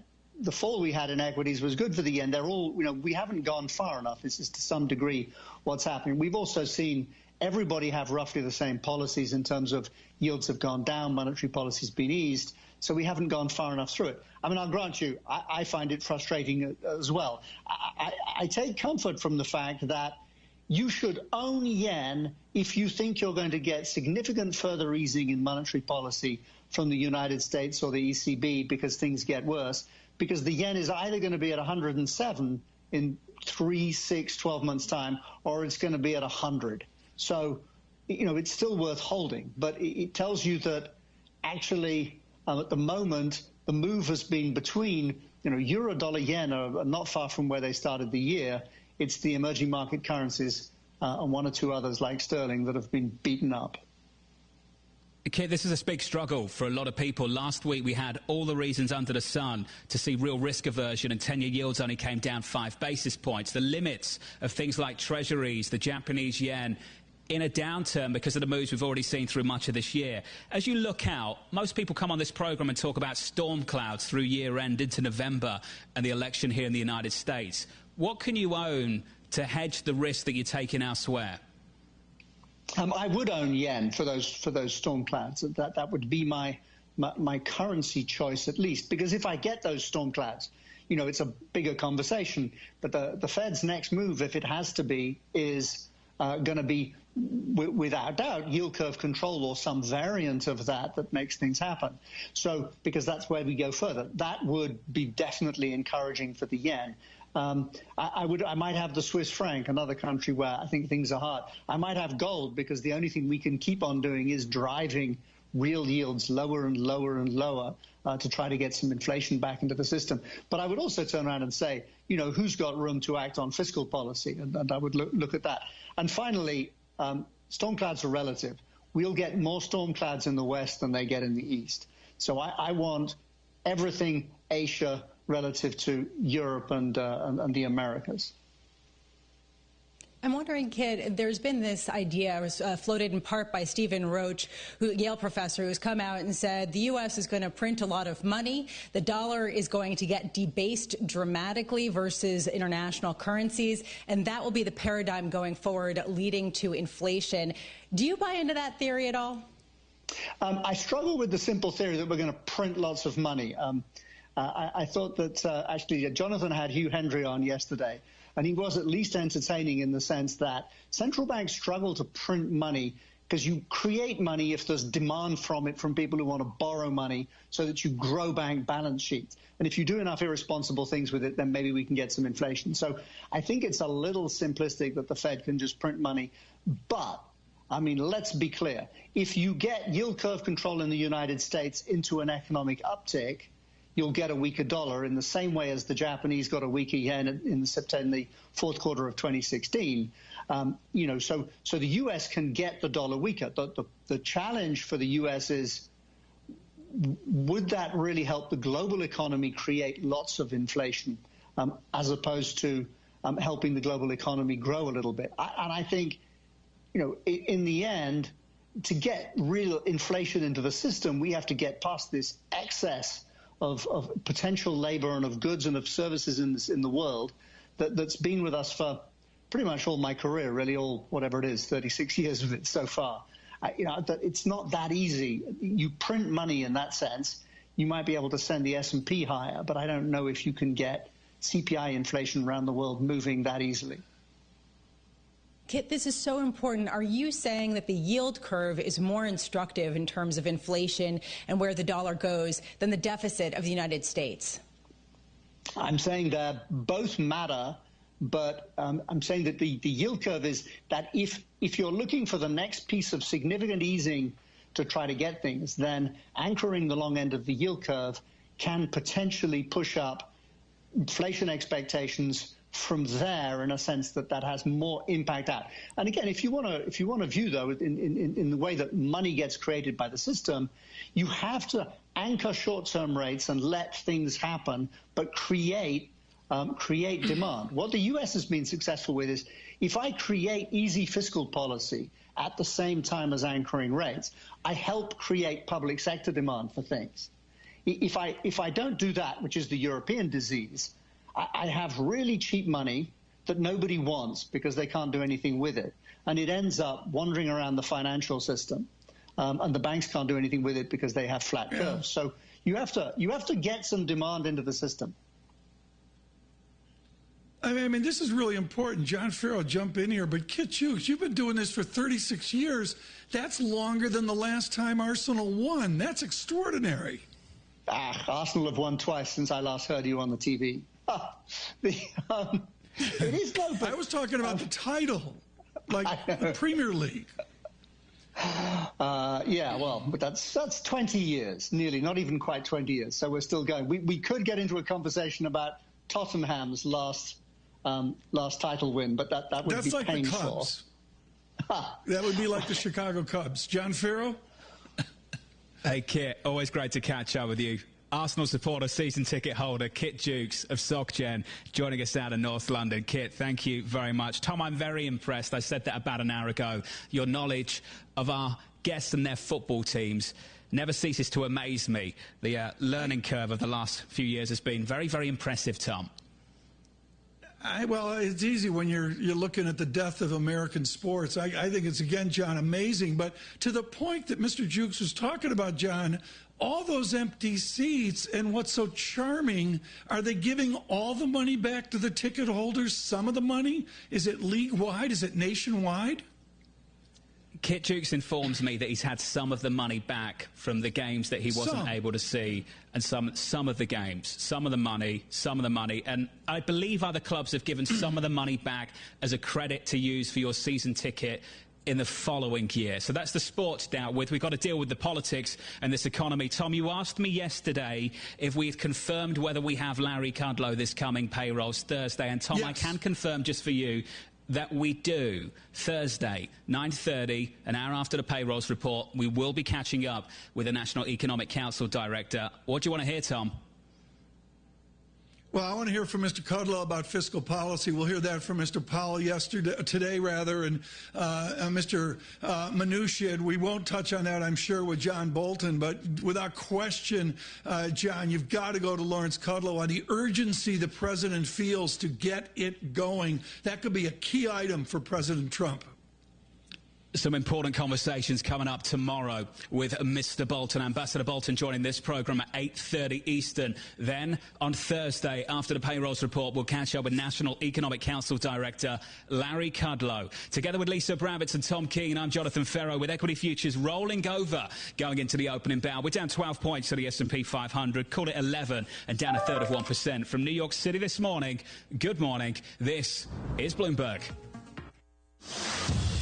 Now let's see what else is going on around the world. Here with the latest headlines is Amy Morris. Good morning, Amy. And good morning, Tom. In Florida, Miami-Dade County now seeing intensive care patients reach the highest level in nearly 2 months. In Texas, data showing ICU beds at 95% capacity in the Houston area. Dr. Mark Bloom is president of Houston Methodist Hospital. Unless we have people across Houston wearing their mask and social distancing and all the other things they need to do, frankly, staying home at this point, unless you need to be out of the home, we're worried that we're seeing very rapid acceleration of the spread right now based on the testing data that we see. In Arizona, officials are telling hospitals to prepare for a surge of patients. Now, with all of this happening, Joe Biden is set to sharply criticize Donald Trump's stewardship of the response to the coronavirus pandemic. He's saying the president is dismissing the threat of the virus as cases surge. Biden will be delivering a speech today in Wilmington, Delaware, outlining what he will call a failed presidential response that has exacerbated a crisis. Jacksonville, Florida, the latest city in Florida to require people to wear masks in public places as coronavirus cases spike. It's also hosting the Republican National Convention in late August. President Trump had moved most of the convention activities from Charlotte to Jacksonville because of social distancing rules. The Associated Press is reporting that Secretary of State Mike Pompeo has called the Taliban's chief negotiator as lawmakers are demanding President Trump hold Russia accountable if there is evidence Russia offered bounties to the Taliban to kill U.S. soldiers in Afghanistan. They reportedly talked about how to move forward with a peace deal. Live from the Bloomberg Interactive Brokers studios, this is Global News 24 hours a day, on air and on Quick Take by Bloomberg, powered by more than 2,700 journalists and analysts in more than 120 countries. I'm Amy Morris. This is Bloomberg. This is your Bloomberg Real Estate Report. I'm Denise Pellegrini. Jonathan Corr, CEO of Ellie Mae, says summer is the new spring when it comes to the housing market. Really a pent-up demand for people that were expecting to be active in the spring season just came right back, as well as the folks that would have expected to come in as we started to hit the summer. And Corr says that means at the time most agents and mortgage brokers are usually making vacation plans, things are just really heating up. We are seeing application rates of interest to buy homes that has surpassed last year at this time for the last 4 or 5 weeks. And Core says the trend could continue. Contracts to buy previously owned homes already surged to a record in May thanks to pent-up demand. The lowest mortgage rates on record are also helping, although, of course, not everyone who wants a mortgage is able to get one. And that's your Bloomberg Real Estate Report. I'm Denise Pellegrini.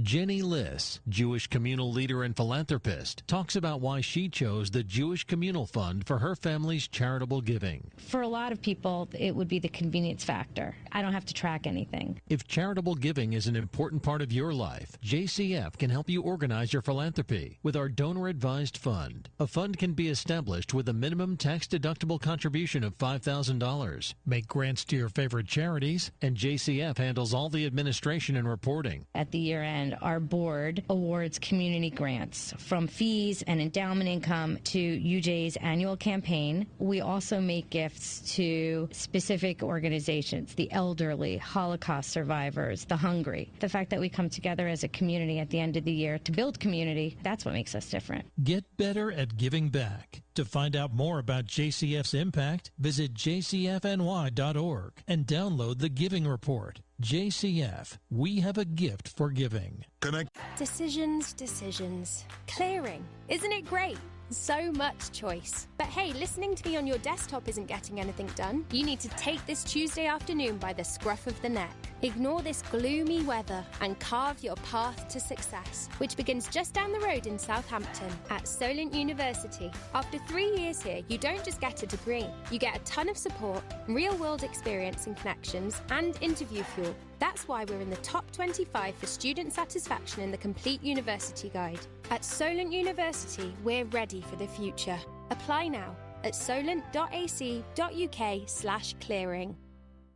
London. Toolstation are here to help get your job safely started and finished. With over 60 branches within the M25. All open with social distancing and contactless click and collect from 5 minutes. And with 20,000 top trade quality products to choose from. Order online now for collection in London branches and get £5 off when you spend over £30 with the code LON530. So, get your job started at toolstation.com. Terms and conditions apply. The critical question that all countries will face in the coming months is how to live with this virus. That is the new normal. We all want to get on with our lives. But the hard reality is this is not even close to being over.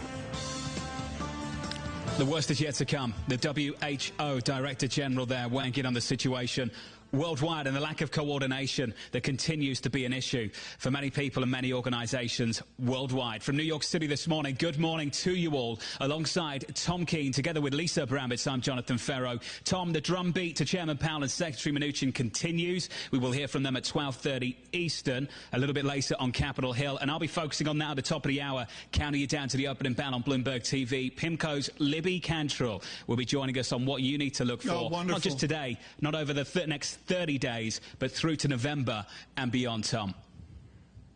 Now, the policy prescription forward with Ms. Cantrell, that will be interesting. Right now, as we consider the policy and the virus, the policy and the pandemic, we consider Max Neeson. He joins us now from Bloomberg News, and he's just encyclopedic on his work and also his reading of the literature on this horrific pandemic. Max, this is, to be kind, a fast-moving story. Just since we last spoke to you, it's incredible the news flow that's happened. Where are we by this weekend? What are you watching just to get out to the holiday weekend? I think I'm watching whether a few other states start to join those Sunbelt states that have seen the sort of greatest uptick in the virus, specifically keeping an eye on Nevada, keeping an eye on Wisconsin and Georgia, not just in terms of case growth, but whether they learn the lesson of these states that are seeing a bad outbreak and act early. Because if you want to take, less aggressive action, if you want to just walk back your reopening instead of, bringing it to a screeching halt, you need to act early because there's a lag with this virus. The data you're getting now, the cases you're seeing now, are the results of behaviors and policy weeks ago. So if you want to arrest the growing curve, you have to be early. The cat's out of the bag when it comes to acting early in the Sun Belt. How much better prepared are we in terms of ICU beds, in terms of nursing capabilities, in terms of remedies for some of the hospitals that are seeing their intensive care unit beds fill up to the brim? Substantially better than the spring when everyone was just scrambling with a real lack of data on how to contain or treat the virus. If there's some upside to these Sunbelt outbreaks, so far they've done a comparatively better job at protecting the elderly. The real risk over time, and the thing that will potentially make things difficult even in better prepared hospital systems, is when you lose that containment, something that becomes increasingly risky when you have, the level of circulation that's in the community right now. Hopefully people will get the memo and become appropriately, dramatically more cautious in these areas that are having difficulty. But, every little thing, every measure taken to protect people gets more difficult when there's more circulation, as you see in the Sun Belt right now. And meanwhile, Arizona has shut back down. Florida has closed bars. Where are we in tracking and tracing and some of these other measures that could potentially allow cities, states to reopen and not necessarily see the upsurge in cases that we've seen in the Sun Belt? Very much a work in progress, as I think you can see in these escalating outbreaks. The issue is that for contact tracing to work, when you start to build it, when you don't have your maximum capacity, it's hard to do when there's a significant amount of circulation in the community, and basically impossible when there's a big rolling outbreak. So in order for that to be a long-term effective tool, you have to genuinely bring incidents down, get an outbreak under control so you can start to actually do individual case-based interventions that make a difference. That's something that is going to be exceptionally difficult with a high level of incidents and a substantially open economy. So more hope than in the Sun Belt at the moment. Max, we're seeing different schools adapt and adjust. Some will open, some will not. Williams College cut their tuition yesterday and eliminated sports, I believe, for the fall. That's fine. What about the kids? What about nursery schools, elementary schools, middle schools? Is there a national consensus yet on what they would or should or can do? There's not, and it's a tremendously difficult question because obviously that's a huge priority. Everything we're hearing about the relative success of remote learning and how it does for kids, it's not very good, and it's especially bad for the kids most likely to be left behind in low-income neighborhoods and poorly performing schools. And also just for the economy, it's such a priority to get kids back in school so people can get back to work. So controlling the virus to the point where you can responsibly open schools to the greatest extent possible, that needs to be the priority. That needs to be the specific policy goal going forward. And if the reopening trajectory isn't going to get us there to have us at a place where that's possible in the fall, it needs to change substantially. Max Neeson, thank you so much. Writing for Bloomberg Opinion, just really wonderful on pharmacology and, of course, all going on with this virus. Lisa, what an extraordinary 2 quarters of 2020. I can honestly say I've never seen it. Yeah, well, I will say both when it comes to markets and also when it comes to just the daily life. My older son said to me, do you think things will be back to normal in a year from now? And I looked at him and I shrugged. I mean, we don't know. And that lack of certainty can be paralyzing, save for all of the stimulus that people are basically counting on to keep things as normal as possible for as long as possible, Tom, going into the second half. The basic theme of all our conversations today and the consensus is it's somewhere out there, August, September, and I guess a check's in the mail. That's what the president wants. October, probably the first Monday of November, we'll get a check in the mail. But I just don't buy it, Lisa. What I see here, and of course this really, folks, goes to the jobs report that we'll see on Thursday. Lisa, I don't understand how we get to August 15th right now unless we see a real improvement in the labor statistics. And Torsten Slok of Deutsche Bank put out a chart yesterday showing that about half the population currently is not in the workforce in the United States. There are questions about Europe and their enhanced unemployment benefit schemes, the ways that they're keeping people with a paycheck regardless of their employment, how that's slated to end. There's just a real question when this actually leads to the decline, the increase in bankruptcies, and economic pain that a lot of people have been expecting, Tom. Well, there's no question about it. Much more to come here across Bloomberg Radio and Bloomberg Television. We're thrilled with the simulcast as we dive into the second half of 2020, again, with a lot of good conversations forward in these historic moments in economic, finance, and investment as well. Markets really interesting now. One thing to focus on, as John Farrell mentioned earlier, stronger, resilient dollar over the last few days. Please stay with us. This is Bloomberg.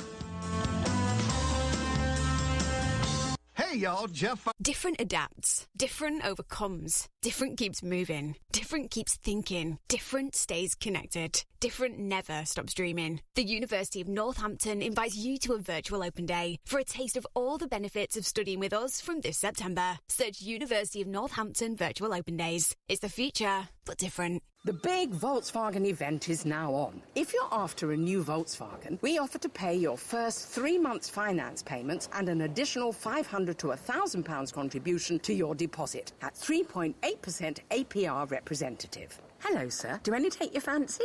Well, yes, a new Golf or T-Cross. A Tiguan. No, Passat. Oh, I need to sit down. Here, have a seat. The big Volkswagen event. With every type of car on offer, you may have trouble choosing. With Solutions Personal Contract Plan until 12th of July, excludes e-Golf at participating retailers only. Minimum 46 months to receive 3 months finance payments. Indemnities may be required. Volkswagen Finance. Contact your local retailer to book an appointment. Whether you're dreaming of a house the size of a football stadium or a football stadium in the back garden of your house, what you need is dream come true money. Luckily, Friday's Euro Million Super Jackpot is a massive £110 million. Now that's dream come true money. Euro Millions from the National Lottery. Play online or on the app. Estimated jackpot rules and procedures apply. Players must be 16 or over. TfL has a plan to help London reopen carefully, safely and sustainably. You can do your bit by continuing to work from home if you can and avoiding public transport. If you have to use public transport, you must now wear a face covering at all times, avoid peak hours and wash your hands before and after travel. For everyone's safety, we regularly clean our services with antiviral disinfectant and will be providing hand sanitizer across our network. For more information, search TfL's Restart Plan. To the Mayor of London and TfL, every journey matters. In case you didn't know, TuneIn lets you listen to the same radio stations you pick up on your home or car radio, except you can hear them from anywhere. If you want to find a station from somewhere else in the world, navigate to the By Location section under Browse. Keep exploring with TuneIn. Who says you can't have a laugh while getting serious about America's pastime? On the daily podcast Locked On MLB, comedian and baseball fanatic Paul Francis Sullivan talks about each team, each pennant race, and everything else in the game, from rule changes and controversies to baseball cards and stadium food. For those of you who are not familiar with me or the old show, I love to obsess over baseball. I'm talking baseball over the Super Bowl. We had a TV showing the division series during my wedding. Search Locked On MLB on TuneIn to listen today. Are you fully informed on the NBA? On the NBA Hangtime podcast, veteran sports writers Sekou Smith and John Schumann analyze the latest NBA news, storylines, and discussions with guests from around the basketball universe. Isaiah Thomas joined us here on the Hangtime podcast. Isaiah, good morning. Everybody's doing well. As you know, my daughter tested positive. Search NBA Hangtime on TuneIn to listen.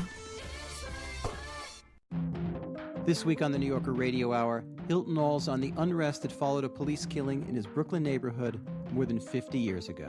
Standing by my mother's living room window, I tried tentatively to ask her why our world was burning. She gave me a forbidding look.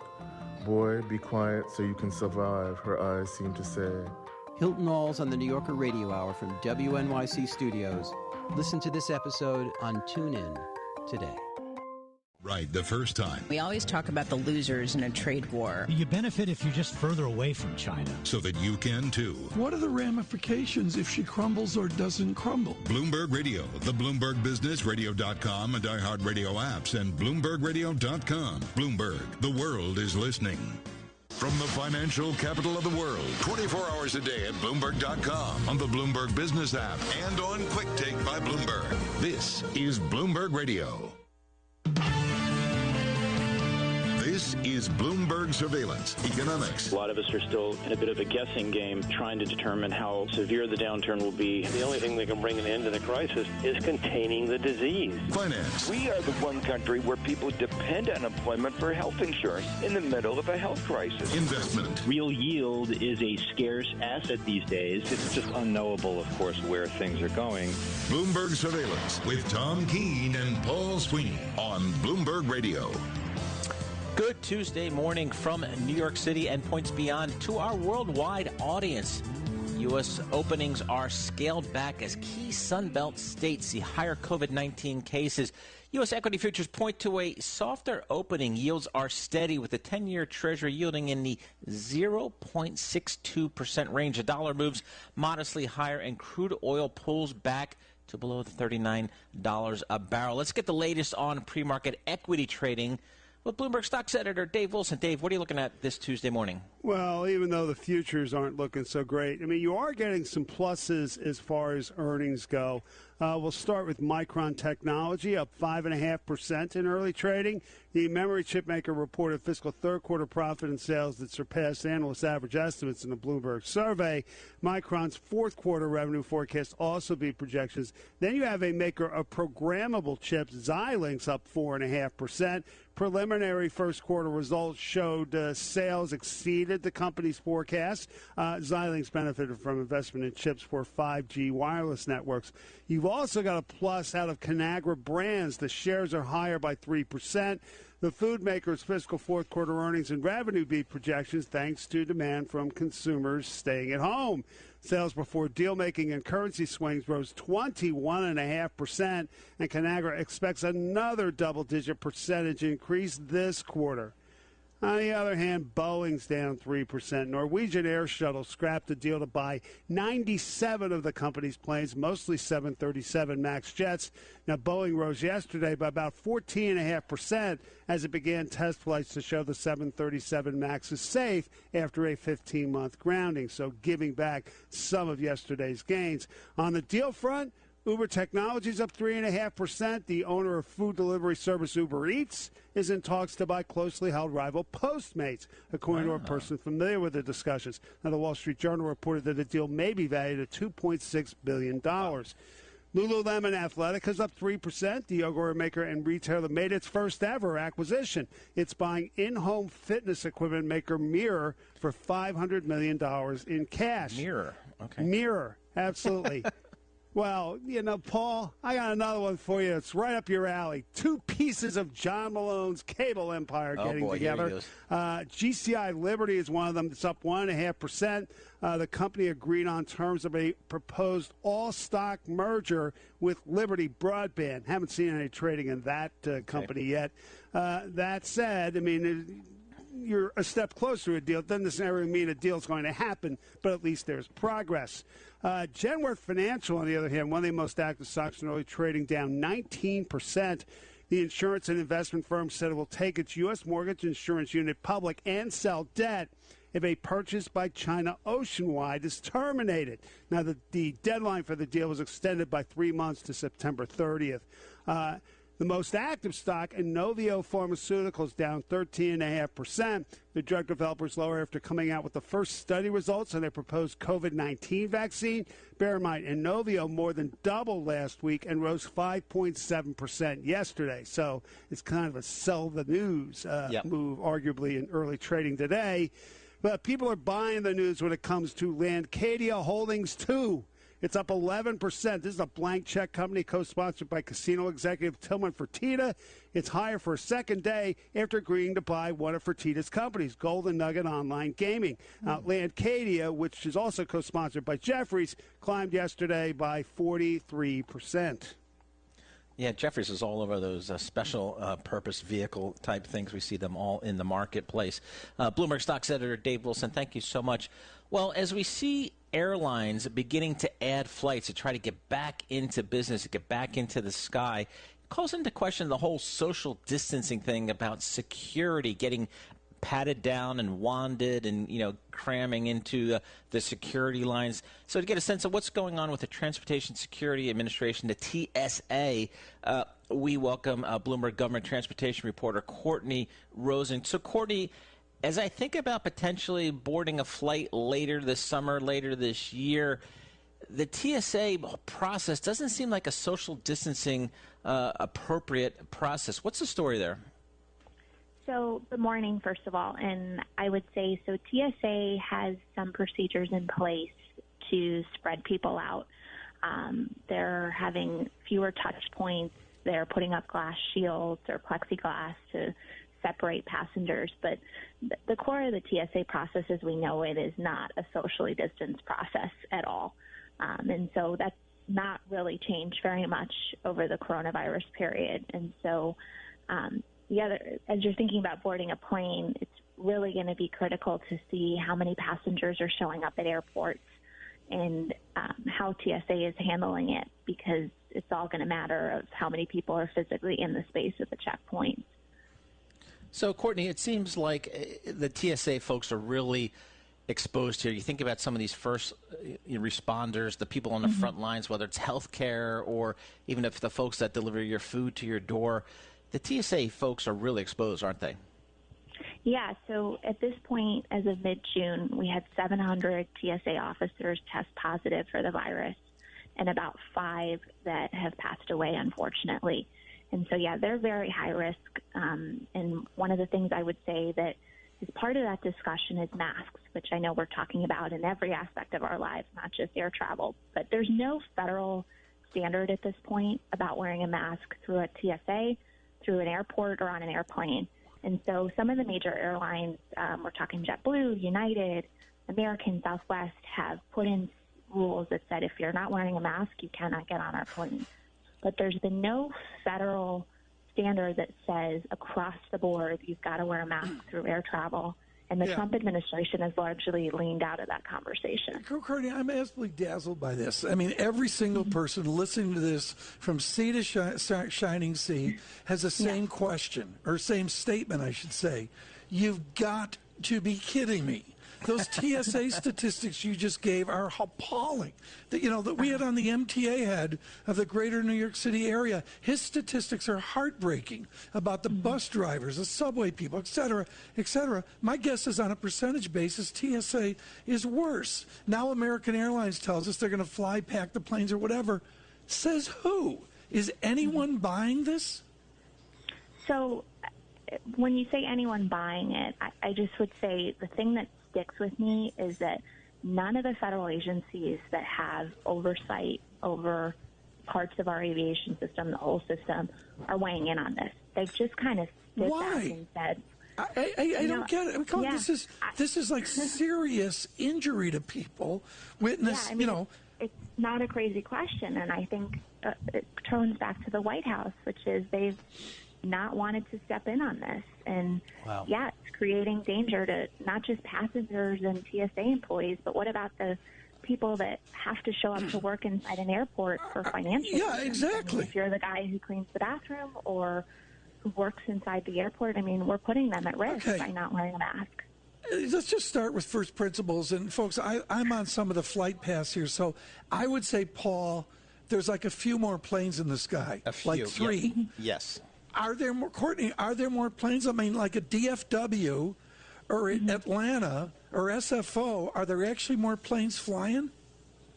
I can't tell you that. I can tell you that we saw major airlines. We've got the major hubs, like what you were just talking about, like an SFO or a DFW or an LAX, that are generally retaining their flights at this point. They might be cutting flights, but the airlines are sticking there. Some of the smaller airports and the medium-sized airports are starting to see a problem where the airlines are cutting flights because there's no people flying out. And that's been a thing since more the beginning of the pandemic in March. But I couldn't tell you if we're starting to see more flights If you look at TSA screening numbers, they're starting to slowly see more people go through TSA, which would give you more of an indication of there's more people flying. But I'm not saying like everybody's showing up on the plane like they were 6 months ago. It's definitely so, Courtney, still slow. If I want to go into my local pizzeria here in Jersey, it says no masks, don't come in, basically. In order for that to happen in, say, LAX or SFO or Newark, that has to come from the TSA per se? Where does that come from, that type of regulation or oversight? Yeah, so inside your airport, let's say you're going because you're in New Jersey or New York and you're going to JFK, the local authority, the Port Authority of New York or whoever oversees that airport makes a decision and says, inside our airport, you have to wear a mask. TSA itself at a federal level has not mandated masks for passengers. They've mandated it for their screeners, so the employees. But overall, I mean, it's the individual airport that's making the call right now and saying, show up and you must wear a mask.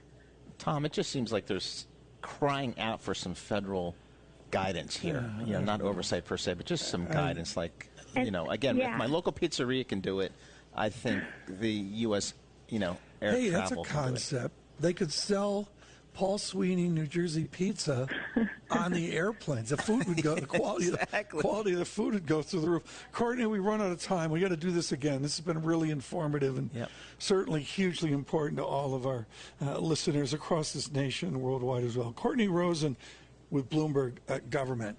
With our news in Washington, here's Amy Morris. Thank you, Tom. Joe Biden is set to sharply criticize Donald Trump's stewardship of the response to the coronavirus pandemic. Biden is set to deliver a speech in Wilmington, Delaware today, outlining what he will call a failed presidential response that has exacerbated a crisis that he says other countries have managed to control. This as more local governments continue to roll back their reopening plans, like in Arizona, where officials are telling hospitals to prepare for a surge of patients. It's a similar story in Texas, where data show ICU beds in the Houston area at 95% capacity. Houston Mayor Sylvester Turner. The number of people who are being infected by this virus continues to exponentially grow. The number of intensive care patients in Florida's Miami-Dade County is at its highest level in 2 months. The chair of the House Select Subcommittee on the coronavirus has a message for lawmakers. If you're not wearing a mask, do not bother attending.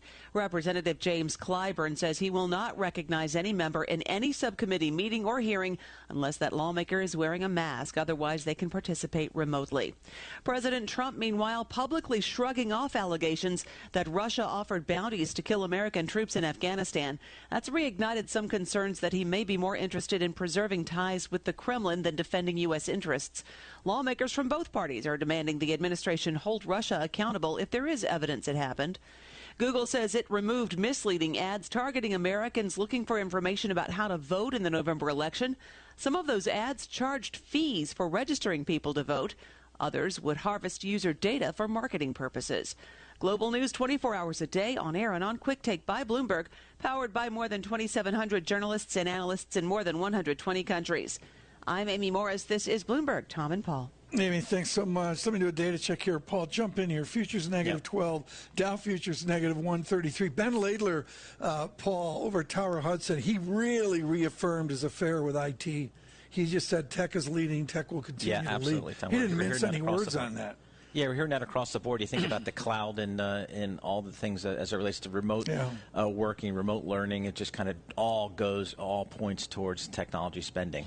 Futures negative 11, Dow futures negative 128. Yields to me are the big story. To the 2-year yield, 0.16 is now to 4 digits, 0.1466. Excuse me. What's going on there? 0.1446. I don't know if that'll come up with Mr. Mnuchin here at the noon hour, but there it is. 10-year yield, 0.62%. Dollar stronger this morning. Paul Sweeney and Tom King, please stay with us coast to coast. This is Bloomberg. NJIT, New Jersey Institute of Technology, makes innovation happen. NJIT faculty mentored Christoph Camacho when he was a student, helping him co-found a startup and patent a device that uses drone technology for reforestation and to collect valuable data for land management. I founded Paratrees back in 2016, taking what I learned from my research at NJIT and migrating it to a startup. Our technology is to really enhance land management operations. So we work very closely with land management companies. So we have a drone that performs precision reforestation, and we do storm damage assessment. Having access to drones that can collect data, so it's much faster. And what is more important, we help them drive management decisions. NJIT has been there every step of the way, going full force with my company. NJIT, New Jersey Institute of Technology. Learn more at njit.edu.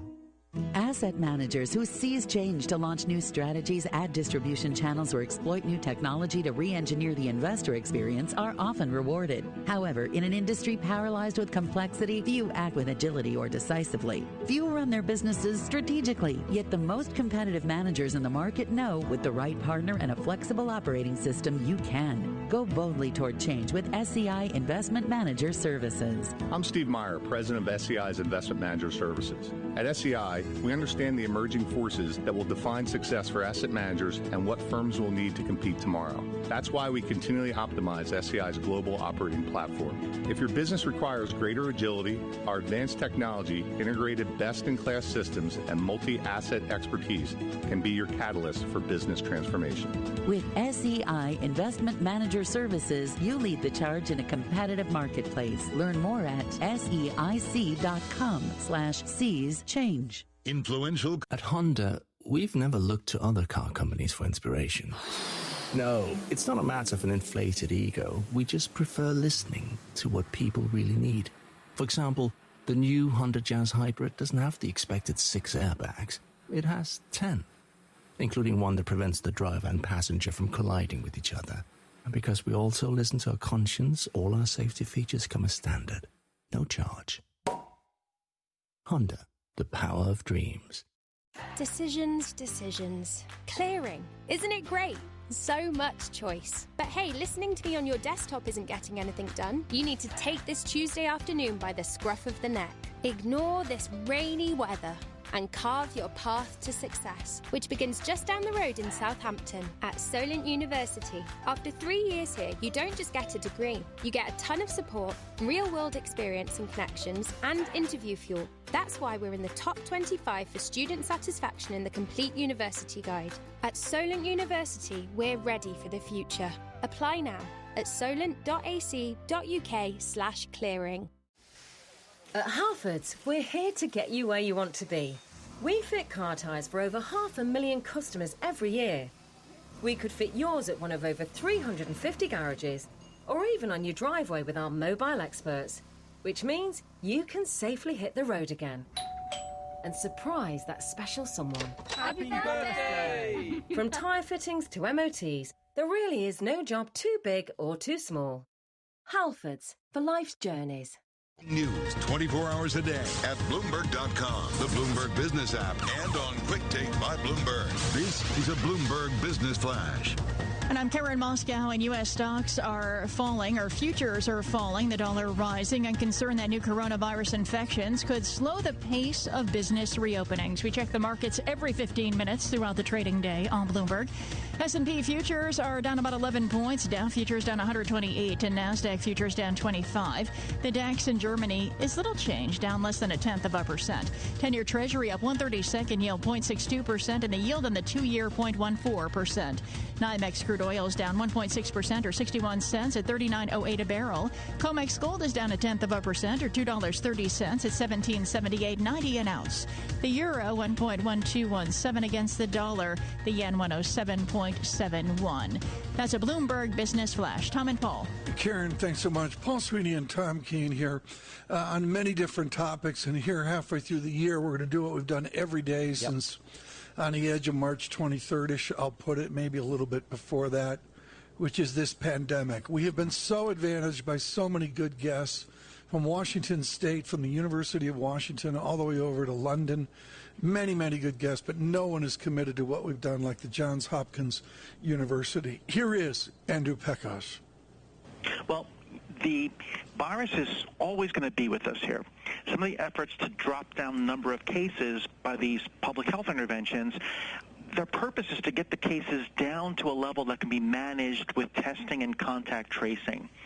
It's clear from what's happening across the South that many of the U.S. states did not get to a low enough level of cases for them to transition to relying on contact tracing and testing as a way to keep the virus down. So first and foremost, the case numbers have to get down to lower levels so that other methods can be put in place that allow for the economy to open up, but also to keep the virus cases down. Andrew, we talk about a manageable level of cases. What is a manageable level? Is it the number of places that you have in ICU? How do you measure it? So you need to make sure that you have hospital surge capacity, meaning that you have numbers of open beds so that you can handle cases coming through. But another important measure is to only have around 5% of the total amount of tests that you're administering come up positive for COVID-19. That's a CDC guideline, and there's some flexibility there in terms of the of what number you want to reach. But if you get to that level, that tells you that there's a low enough number of cases that a good contact tracing mechanism can be put in place to keep those numbers down. Andrew, you're an actual virologist, so you do also a lot of research on your own, and you're looking at, how viral proteins, for example, target some of the factors or some of the cells. What have you learned in your research? So this virus is very, very interesting in terms of the way it interacts with cells. It is able to cause a wide spectrum of disease, and part of that is that the virus can short-circuit certain ways that your body responds to infection, yet it can allow other immune responses to really ramp up uncontrollably. And a real key area of research is trying to understand why do some people sort of fall towards the more severe case of having their immune systems being ramped up, whereas other people can really control the virus quite well and have very mild symptoms. If we can understand that, then that could really inform treatment measures that we can put in place for those severe cases of COVID-19. Andrew Peckost of Johns Hopkins University, and of course the key idea there, folks, is treatment of a virus with no cure. That's sort of virus 101 versus finding one or a or some or many vaccines. Paul, if we could migrate here in for 3.5 minutes and really take a reset here.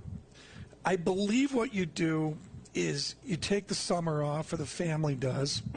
You measure success by how much of August you take off. Right. You get X number of kids back to school at a certain time and really begin to figure out where you're going next April for the spring holidays. Those days are gone for the haves. Yeah. The days are destroyed for the have-nots. They're not worrying about those kind of fancy things. And to me, being in New York, it leads to corporate planning, like talking to Jeff Staley today at Barclays. I'm going to suggest, Paul, you're the one that's expert on this, is the business planning of late August into September, modeled out for the autumn, get ready for the Q4, to get out to bonus season, February, that's blown up. And the business modeling starts July 1. Yeah, I think you're right, Tom. I think if you're a manager, an executive in the C-suite, if you're at the board level, you're kind of modeling out a couple of scenarios for your entire business over the next couple of years, and that's simply, vaccine or no vaccine. If you can get this coronavirus controlled as it relates to a vaccine, that's one, I would argue, one economic scenario. If you don't really get a widespread effective vaccine over the next 6 to 12 months, that's a completely different scenario for your business, and that affects capital spending. That affects, kind of workforce. Are you hiring? Are you firing? And it just relates to all parts of your supply chain. So if I'm a manager, a C-suite, a board member, I have to be extraordinarily flexible, I would think, as I think about, kind of modeling out the next couple of years for my business. Yeah. I read a wonderful, wonderful article yesterday in Gotham Gazette, I believe it was, about the budget challenges of a given city. In this case, it was New York City, folks. Yes. And the complexity of the what-ifs for people doing real work. I mean, Paul, I know you put in a day's work, and Pharaoh sort of does. I mean, I don't. Everybody understands I don't put in an honest day's work. Mail it in. To move from the joke to the reality, there's a lot of people out there in private enterprise and public service who are really in the crosshairs of this pandemic. And I don't know what the plan, to me, my point is, folks, the July plan is what used to be the September plan. Yeah, it is. I mean, I think, you think about some of them. We're going to get some more jobs data on Thursday, Tom, but the unemployment is just excruciatingly painful for, obviously, the folks impacted by for the whole country. And it's something that, Washington has done a good job, I think, with that first round of stimulus, $3 trillion. That's a big number, Tom. But I think there's probably needs to be another round of stimulus, and this one might need to really incorporate the states and local municipalities that, as you mentioned, are facing huge budget shortfalls. And remember, most states in this country, Tom, have a balanced budget amendment, so they need to either cut across the board, or they need some help from Washington. Yeah, some nuances of that with the big cities. I'm sure we'll cover that. Now, Peter Hayes is scheduled to be with us at some point with BlackRock, which will be good. Let me do a data check right now. Dow closing 25,595. Futures at -10. Dow futures -124. The VIX is really quiescent, 32.39. John Farrell had a great walkthrough of dollar-yen today and how it hadn't moved since the beginning of time at a 107 level. In the yield space, I'm watching the 2-year 0.15 flat. Stay with us. We need to get the markets open. This is Bloomberg. Business is constantly evolving. Is your financial printer evolving to keep ahead of the curve? At Command Financial, we are redefining financial printing by providing industry-leading expertise, leveraging technology, and honing processes and best practices.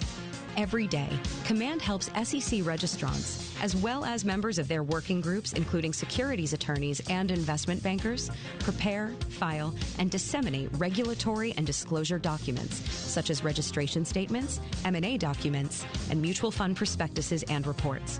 Command provides a full range of services to help you effectively complete your deal, meet your disclosure requirements, and achieve your shareholder communications objectives. Visit our website at commandfinancial.com and learn how we're evolving, not only with the times, but also with your business requirements. Command Financial, redefining financial printing.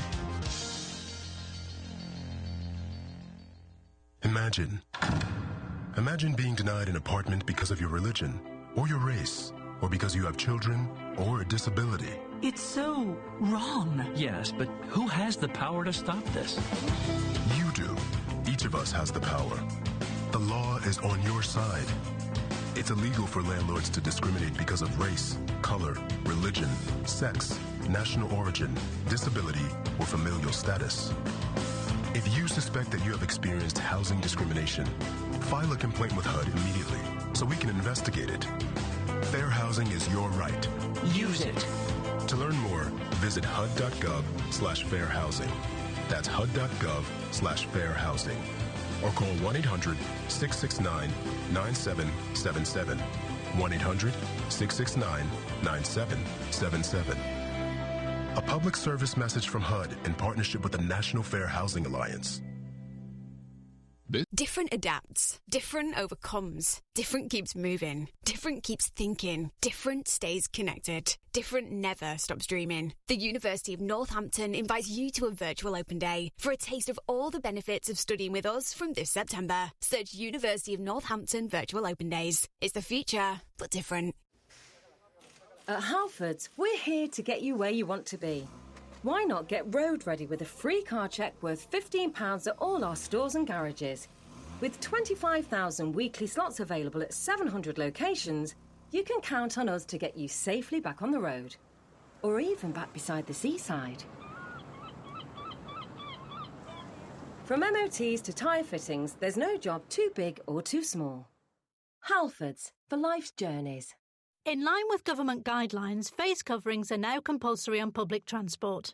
At Asda, you can get a 4-pack of Prima disposable face coverings for £2.80. Or a 2-pack of washable face coverings from £2.50. Asda. We're all in this together. Selected stores subject to availability. I was offered one. I was offered one. Who you? Yeah, I was offered one too. 1, 2, 1, 2. I was offered one. I was offered one.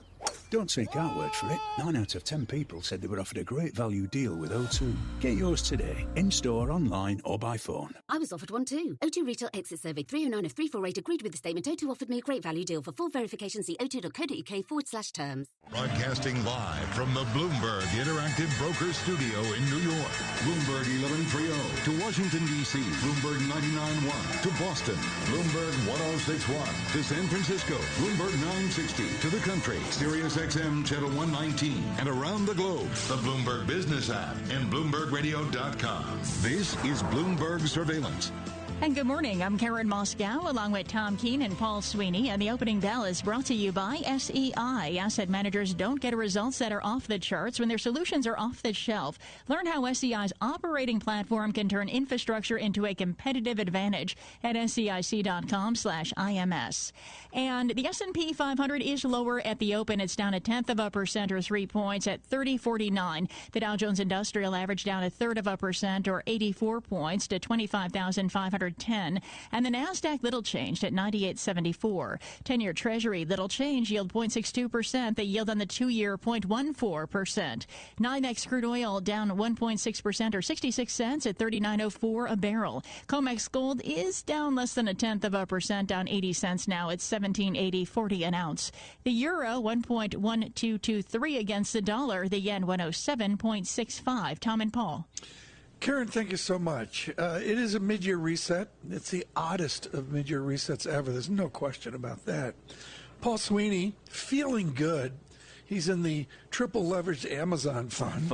Exactly. I'm all cash and just dying. And somebody who has to deal actually with real people and like actually hold their hands and all that is one Barry Redholz. He writes for Bloomberg Opinion. He has an extremely acclaimed podcast of longer conversations with smart people, and he joins us now.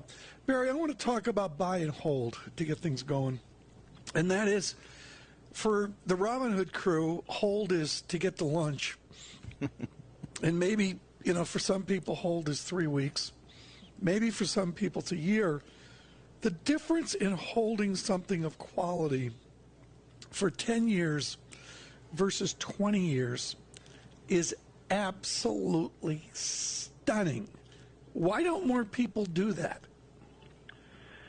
Hey, the old joke is if it was easy, everybody would be rich. Exactly. But it's not easy. And, a major theory as to why stocks actually return more than other asset classes and typically more than bonds is because it's difficult to do.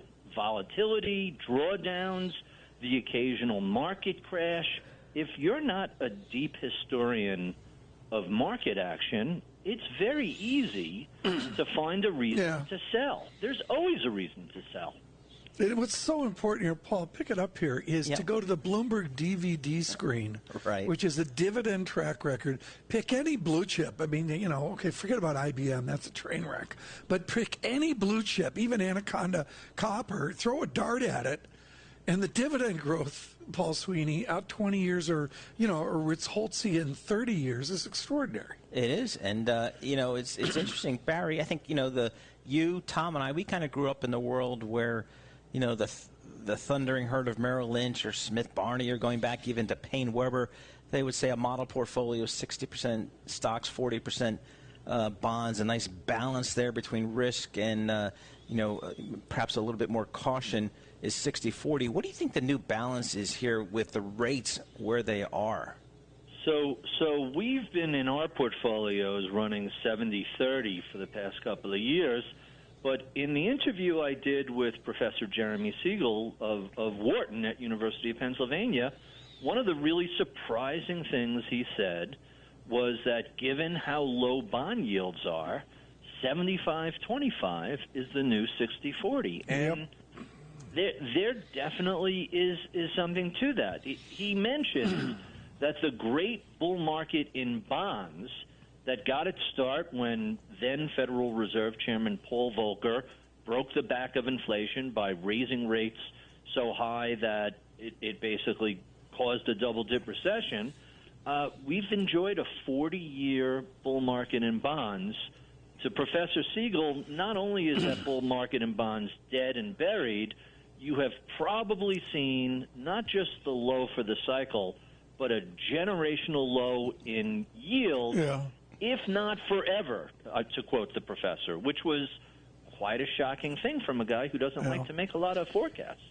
This is in my script this morning, folks, at 6 a.m. when I opened the 6 a.m. hour, and it is now a fact. The European Union extends their travel ban for U.S. residents. You've got to wonder how the president is going to react to that. European Union extends travel ban for U.S. residents, and it's stunning how few countries are on that ban. I believe, I may speak out of turn here, but I believe Brazil is, India is, and there may be a couple others.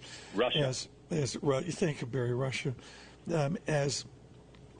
Well, Barry, I looked at this Jeremy Siegel thing, and to me, this is profoundly important. Folks, we're not going to talk about the y-intercept of the tangent to the curve, and, it's we do that in February with Barry. It's a holiday week here. It's a holiday weekend. But, Barry, come on. We were weaned on 60-40 or 60-30-10. Siegel's thrown in the towel and saying 75-25, and, partial differentials. It can be this, it can be that. Doesn't it scream top of a market to you? If it was a random person making that claim, it would put me on alert. But Jeremy Siegel is a very different animal, and I'll explain why.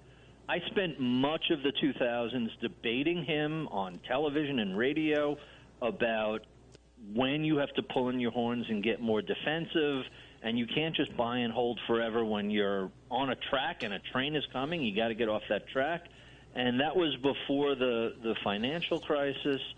And what I'm so impressed about with Professor Siegel, when you find either a practitioner or an academic, and Siegel is both, who made their name and reputation, who made their bones with a certain philosophy, it's rare for them to turn around and then start making significant adjustments to that philosophy. And the two fascinating things that Professor Siegel said that kind of, knocked me off my chair.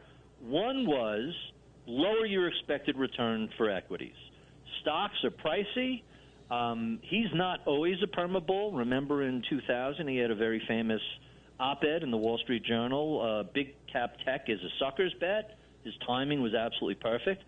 But in Stocks for the Long Run, his book that the 6th edition comes out next year, it sold hundreds of thousands of copies. He looks at a 7+% return for equities over the past 2 centuries. He has lowered that and said we should expect 5 to 6% going forward. 1 to 2% doesn't sound like a lot, but that's huge compounded. Forget centuries, even just years and decades. Yeah, but what do bonds do? What does this do to the actuarial assumption, Barry Bertholtz? If on a percentage basis, folks, if you go from 7 to 5, that's 2 divided by 5. You do the math. I think that's a 40% decline. Yep. And what does it do? I mean, to both of you, Barry. Let me start with you. What does that do to actuarial assumption of everybody listening's retirement plan? It blows it up. Two factors to that, and one is everybody needs to recognize that the market may not give them the sort of returns over the next century that it gave you over the last century, and combine that with the fact, since you mentioned actuarial tables, that everybody, for the most part, is living much longer. And it's not a matter of retiring at 65 and playing golf for a few years and then dropping dead at 72. People are living 80s, 85, 90s is not uncommon. The number of centenarians has increased dramatically. Okay. And so we need to save and invest more, and we need to be smarter about it. Okay.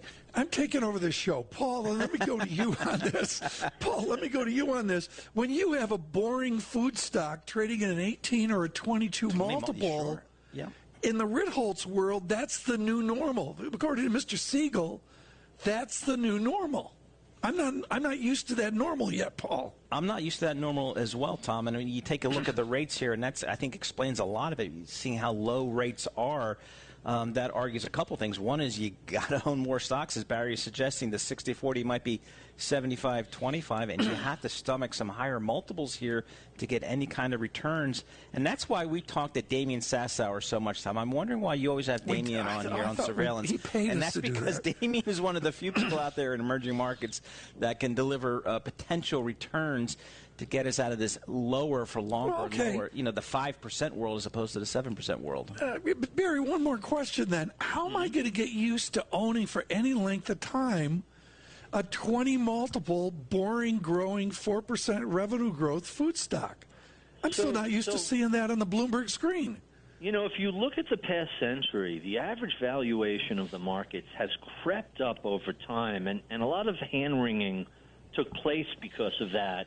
But if you stop and think about what the world was like 50 or 100 years ago, to build railroads or even an automobile manufacturing a big auto plant, it was tons of capital and material and labor, and it was very expensive.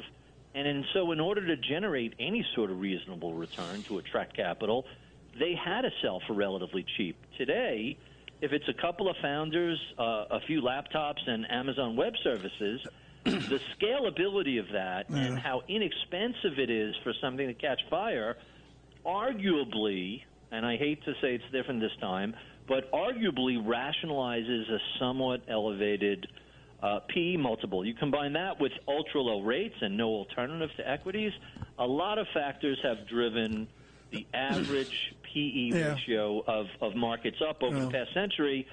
How efficient companies have become is a part of that. Yeah. Paul Ritholtz did it again. I'm not leaving triple leveraged all cash. Even Barry can't get me. You're happy right where you are. Barry Ritholtz, folks, that was wonderful. That was some real mid-year wisdom from Mr. Ritholtz on the confidence to play the game. Barry Ritholtz writing for Bloomberg Opinion. With our news in Washington, here's Amy Morris. All right, Tom. Well, as you mentioned just minutes ago, the European Union has extended the travel ban for U.S. residents over coronavirus concerns, signaling that the ban won't be lifted until U.S. authorities control the spread of the coronavirus. The Associated Press now reporting Secretary of State Mike Pompeo called the Taliban's chief negotiator as lawmakers are demanding President Trump hold Russia accountable if there's evidence Russia offered bounties to the Taliban to kill U.S. soldiers in Afghanistan. They reportedly talked about how to move forward with a peace deal between the U.S. and the Taliban. In Florida, Miami-Dade County seeing intensive care patients reach the highest level in nearly 2 months. In Texas, data show ICU beds at 95% capacity in the Houston area. Dr. Mark Boom, president of Houston Methodist Hospital. Unless we have people across Houston wearing their mask and social distancing and all the other things they need to do, frankly, staying home at this point, unless you need to be out of the home, we're worried that we're seeing very rapid acceleration of the spread right now based on the testing data that we see. And Arizona officials are telling hospitals to get ready for a surge of patients. Joe Biden is set to sharply criticize the president's stewardship of the response to the pandemic, saying he's dismissing the threat of the virus as cases surge. Biden will outline steps that the country should take to fight the virus and safely reopen the economy, including mandating masks, providing free testing and treatment, and guaranteed paid leave for people who get sick. And Carl Reiner has died. TMZ reports he was at home surrounded by family and was best known for his work on the Dick Van Dyke Show in the 1960s. More recently, he appeared as Saul Bloom in the Ocean's 11 film franchise. He's won 9 Emmys, a Grammy, and was honored with the Mark Twain Prize. Carl Reiner was 98 years old. Global news 24 hours a day on air and on Quick Take by Bloomberg, powered by more than 2,700 journalists and analysts in more than 120 countries. I'm Amy Morris. This is Bloomberg. Tom and Paul. Amy, thanks so much. Paul Sweeney, he was a giant. Yes, he Carl was. Reiner, he changed, folks. For those of you younger, he changed the American cadence. You know who will always be for me? Who's that? Whitaker Vault. From? Do you know Whitaker Vault? I do not. The Russians are coming. Okay. It is a spectacular movie. It is one of the greatest, funniest movies. Carl Reiner and just classic Whitaker Vault. This is Bloomberg. Good morning. This is a Bloomberg Pursuits look at luxury. Media mogul Rupert Murdoch is reportedly interested in providing capital to MCH Group, the company that organizes Switzerland Art Basel shows. Swiss newspaper Finanz und Wirtschaft says the events company is in advanced discussions with Murdoch's son James.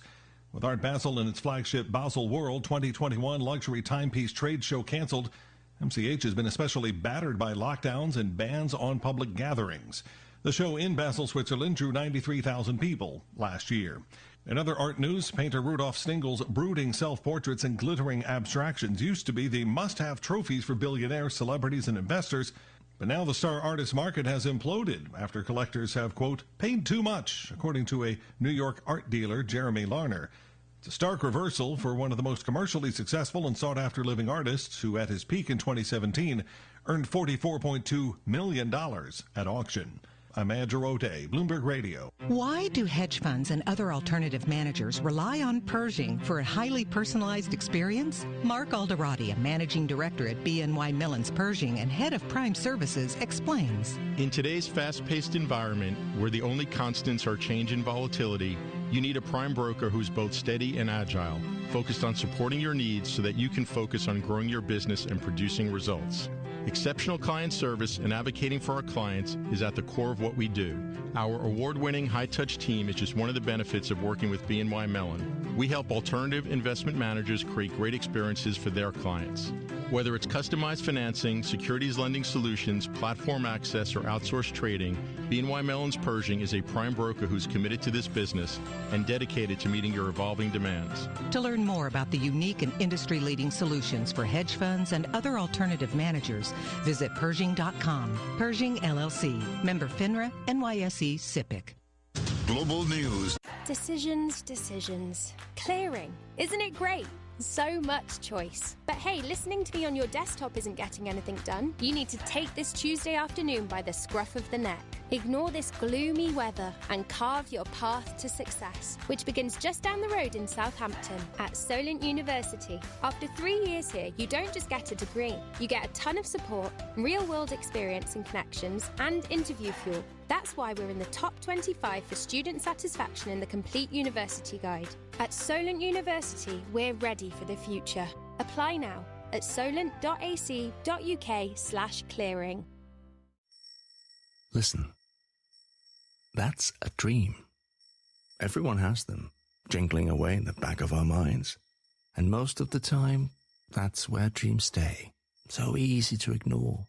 Anything can drown them out, and everything does. But at Honda, we listen to our dreams. We get right up close. And on really good days, they become reality. From 2022, Honda's mainstream cars will only be hybrid or electric. Honda, the power of dreams. 24 hours a day at Bloomberg.com, the Bloomberg Business app, and on Quick Take by Bloomberg. This is a Bloomberg Business Flash. And I'm Karen Moscow, and the S&P 500 is moving higher this morning on the final day of the best quarter since 1998 as traders assess news on coronavirus infections and prospects for an economic rebound. We check the markets every 15 minutes throughout the trading day on Bloomberg. The S&P is up about 0.25%. It's up 8 points at 3061. The Dow Jones Industrial Average is lower, down 0.1% or 31 points at 25,564. And the Nasdaq's up 0.6% or 61 points at 99.35. 10-year Treasury, little change, yield 0.62%. The yield on the 2-year, 0.14%. NYMEX crude oil down 1.6% or 64 cents at 39.06 a barrel. COMEX gold is little change at 17.8120 an ounce. The euro, 1.1224 against the dollar. The yen, 107.60. Watching Boeing, it's down about 6% as one of its biggest European customers scrapped a $10.6 billion purchase deal. Genworth Financial is down almost 24% after a cautious commentary on its pact with China ocean-wide. And Uber Technologies up about 4% on a news report that it's in talks to buy Postmates. That's a Bloomberg Business Flash. Tom and Paul. So much here at mid-year. trying to adjust and adapt. It also helps us to talk to one of the major bankers of global Wall Street. We did that this morning, Francine Lacroix and myself. Here's our conversation, the highlights of it, with Jess Staley of Barclays. I think there is a sort of gathering storm out there. I mean, the furlough program, being from the States, it's quite amazing to watch and how significant the program is in the UK and how that has buffered the impact of this incredible medical crisis. But the government has been very strong in terms of, putting small business loans out guaranteed by the government.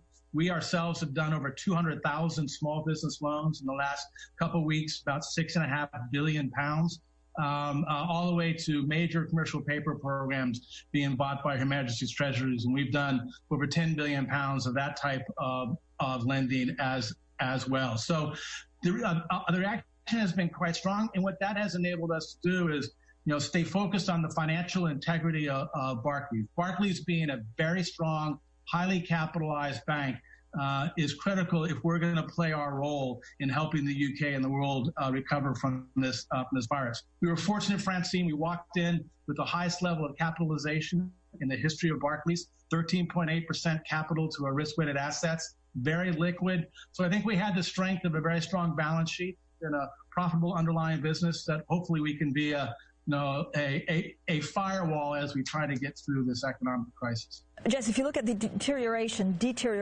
of the UK economy, is it actually worse than expected? And again, what does that mean for your client activity? I think right now the contraction in the economy is probably less than we would have expected or anticipated a month or a month and a half ago.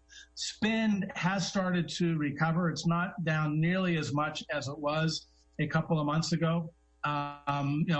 Aided by the government programs, aided by the furlough programs.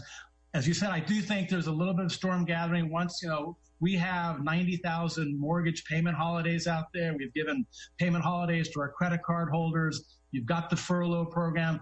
A lot of that is going to start to end as we come into the end of June and July and August. And it will be interesting to see what happens to unemployment at that point in time, what happens with the furlough program. So we're clearly not out of the woods yet. I think we've recovered more right now than we would have thought a little bit ago. But there is that second storm coming in a couple of months, I think. Ernst & Young is really under the gun here. There's clearly a massive missed audit at Wirecard as well. I want you to speak for the rigor of auditing at Barclays. Do you feel there's any mysteries on your book in relation to Wirecard? Do you think the auditing's tight enough just on simple things like what's in X number of banks? Yeah, no, we started taking a cautious approach to Wirecard quite some time ago. So again, very mindful of where all of our... Well, wait. Jess, some time ago, like last Thursday or a few years ago? I'd say a long time ago, not last Thursday. Wirecard did have, questions before. So we've been, conservative in how we dealt with them. They are a very big business. They've got a very big business in the UK as well. It's a very tough situation. Obviously, it seems like something quite significant was missed, and I think the markets will pay a price for it.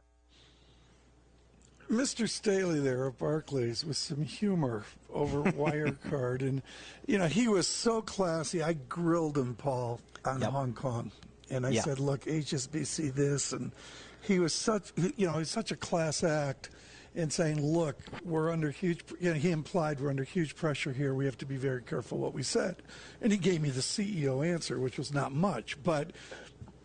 It was an interesting interview with a guy trying to nudge forward as he believes a bulge bracket firm. I mean, in the competitive landscape out there. Paul, I look at Wirecard, and this is going to be in the CFA curriculum, seriously. Yep. Level Next 1 semester. in a couple of years. And you say to yourself, which muckety-muck decided we wouldn't check the veracity of the bank accounts in Singapore? Yeah, I mean, that's just, again, it's just, it seems like it's auditing 101. Where is the cash? That's kind of first foremost it is, for any audit. Where is the cash? But the answer is this is never ending. It's Wirecard now, and let's be clear, these are allegations. We don't want to make them guilty till proven innocent, all that. But, Paul, 5 years from now, there's going to be another Wirecard. There is, and it seems like, I was going to say, every 4 or 5 years there's another corporate accounting scandal, and it calls into question the what used to be the Big 8, then the Big 6, now the Big 4, and just kind of the whole auditing, not just the external auditing, but also the internal auditing. I mean, these companies, employ hundreds and hundreds of accountants in the internal audit. So by the time the external auditors get there, you've got it all buttoned up, and you can kind of deliver it to the external auditors. But again, time and time again, we see that that's not necessarily the case. I should point out Arthur Levitt was quite good on this the other day, the former chairman of the Securities Exchange Commission as well. Look, I look, Paul, at where we are, and, it's just been so great to do this through the first half of the year. I'm certain I can't frame December of 2020, and I'm not sure I could frame the third week of August of 2020. No, exactly. You're exactly right, Tom. And in the next hour, we have Sam Fazeli, the healthcare analyst from Bloomberg Intelligence, on, and we're just talking about treatments and vaccines and all that kind of stuff. And Rich, he put out how come the next hour always gets the good guess? Always gets the good guess. I mean, Sam put out a great report, kind of just highlighting all the different vaccines that are out there under development and potential timelines. And I think that kind of is the issue for your question, Tom. What's going to happen in the future? Well, it's kind of dependent on the vaccines. Yeah, as I said today earlier, like school, what are the kids, school, what are the kids going to do? Right now, the markets, well, they're on the edge of open. Stay with us. This is Bloomberg. Good morning. Have you wanted to speak a new language? And action. I was offered one. Cut. That's not on the script. I was offered one. Get it. Ladies and gentlemen, I was offered one. Come, boy. I was offered one. Don't take our word for it. 9 out of 10 people said they were offered a great value deal with O2. Get yours today, in-store, online, or by phone. I was offered one too. O2 Retail Exit Survey 309 of 348 agreed with the statement. O2 offered me a great value deal. For full verification, see o2.co.uk/terms. London. Toolstation are here to help get your job safely started and finished, with over 60 branches within the M25. All open with social distancing and contactless click and collect from 5 minutes. And with 20,000 top trade quality products to choose from. Order online now for collection in London branches and get £5 off when you spend over £30 with the code LON530. So, get your job started at toolstation.com. Terms and conditions apply. The big Volkswagen event is now on. If you're after a new Volkswagen, we offer to pay your first 3 months finance payments and an additional £500 to £1,000 contribution to your deposit at 3.8% APR representative. Hello, sir. Do any take your fancy?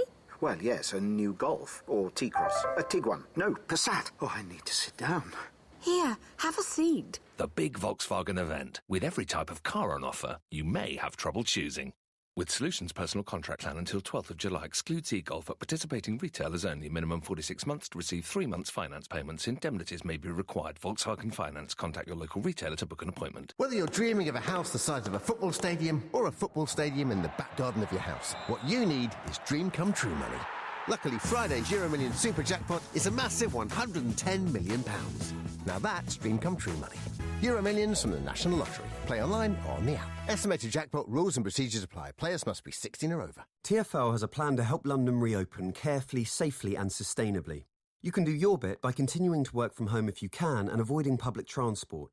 If you have to use public transport, you must now wear a face covering at all times, avoid peak hours and wash your hands before and after travel. For everyone's safety, we regularly clean our services with antiviral disinfectant and will be providing hand sanitizer across our network.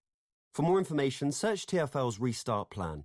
To the Mayor of London and TfL, every journey matters. In case you didn't know, TuneIn lets you listen to the same radio stations you pick up on your home or car radio, except you can hear them from anywhere. If you want to find a station from somewhere else in the world, navigate to the By Location section under Browse. Keep exploring with TuneIn. Hi, this is Mike Tirico, introducing you to Sports Uncovered, the newest podcast series from the storytellers at NBC Sports that will shine a fresh light on the most unforgettable moments in sport. The reason why I'm smiling, I might get in trouble for this. Search Sports Uncovered to start listening today. Where do hockey and pop culture coexist? So let me get this straight. You would be able to name more people nostalgically than currently? This doesn't. Come on. It's crazy. I know. On their podcast, Puck Soup, NHL analyst Greg Wyshynski, Sean McAdoo, and Ryan Lambert chase the conversational biscuit up and down the ice. Skating between serious discussion on what's happening in pro hockey to irreverent opinions on movies, fast food, and life in general. Search Puck Soup on TuneIn to listen. 24 hours a day at Bloomberg.com, on the Bloomberg Business app, and on Quick Take by Bloomberg. This is Bloomberg Radio. This is Bloomberg Markets with Bonnie Quinn and Paul Sweeney. Will technology lead us out of this crisis? We don't know how many companies can accept people back on their roster. The Fed seems to have really flexed its muscles. There's still a coronavirus risk. Breaking market news and insight from Bloomberg experts. To wring out that buy the dip mentality, that takes time. Are we looking at a more damaging break in the labor market? Does the shape of the yield curve matter? We're looking at late 2021, early 2022, where it really feels quote-unquote normal. This is Bloomberg Markets with Bonnie Quinn and Paul Sweeney on Bloomberg Radio. Good Tuesday morning from New York City and points beyond to our worldwide audience. Coming up, we're going to chat with Ira Jersey, Chief U.S. Interest Rate Strategist for Bloomberg Intelligence, get his thoughts on the Federal Reserve and interest rates going forward. Plus, Sam Fazeli, healthcare analyst at Bloomberg Intelligence over in London. We're going to get the latest on the race for a vaccine to this virus. But first, let's go to Greg Jarrett of Bloomberg News for a Bloomberg Business Flash. Greg. Well, we've got some confident people out there, Paul. June consumer confidence is up to 98.1. The estimate was for 91.5. So stocks are the little engine that, well, it's trying. I don't know if it can yet. They were mixed on the final day of the best quarter since 1998. Traders are assessing news on infections and prospects for an economic rebound. The dollar is up. Well, let's check those markets as we do every 15 minutes throughout the trading day. The S&P is up just 0.2%, up 6. The Dow is down 0.3%, down 86, and the Nasdaq is up 0.6%, up 65. The 10-year, little changed with a yield of 0.62%. West Texas Intermediate crude is down 1.2% at $39.21 a barrel, while COMEX gold is up just about 0.1% at $17.8260 an ounce. The dollar yen, 107.72. The euro is $1.1204, and the British pound is $1.2303. Can't wait to see how this day turns out. Let's listen in to Bloomberg Markets, Bonnie Quinn and Paul Sweeney. Well, it is the last day of the quarter, but also the last day of the half. Should be some interesting trading out there, never mind the economic backdrop. Let's get to Dave Wilson to tell us why markets are actually mixed today, Dave.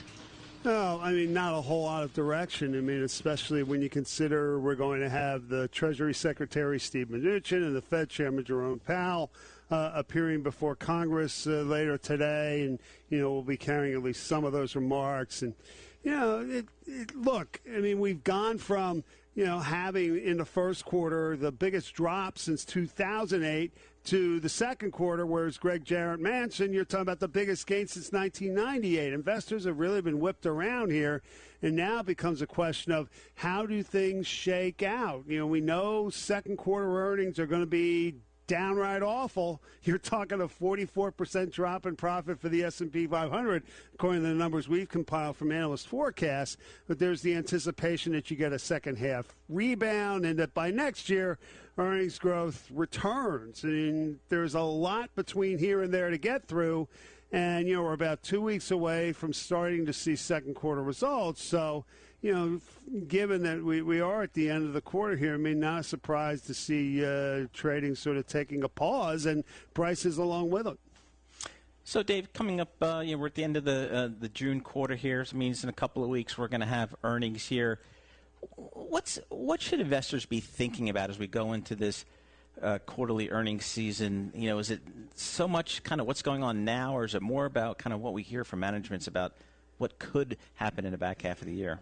Yeah, probably more the latter. The real question is how much of that are you going to hear? I mean, given that, a whole lot of companies aren't forecasting much of anything at this point. They've withdrawn their numbers for this year because they don't necessarily know how the coronavirus is going to play out. I suppose one thing to watch for is, do you see that reverse at all? I mean, are companies in any sense confident enough to kind of pick up where they left off a few months ago when it comes to making forecasts and, giving people a sense of where they see their businesses headed?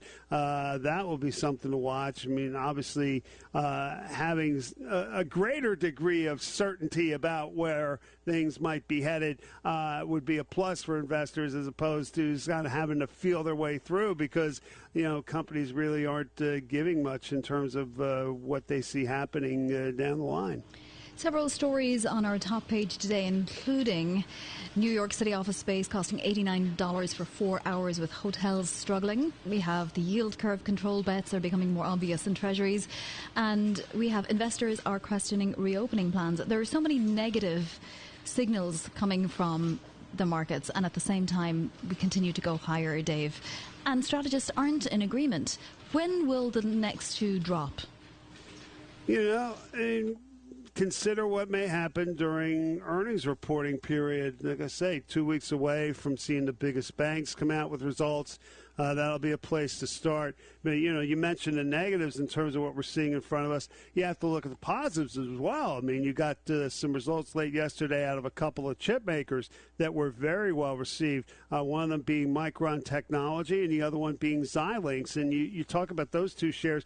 They're the best performers on the day in the S&P 500. Xilinx especially up more than 7%. And then you look down the line, chip stocks, to the extent that anything's moving higher, you see the chip stocks definitely doing that. Also, the chip equipment makers like Lam Research up 5% at this point. Intel, we should note, higher by 2.4%.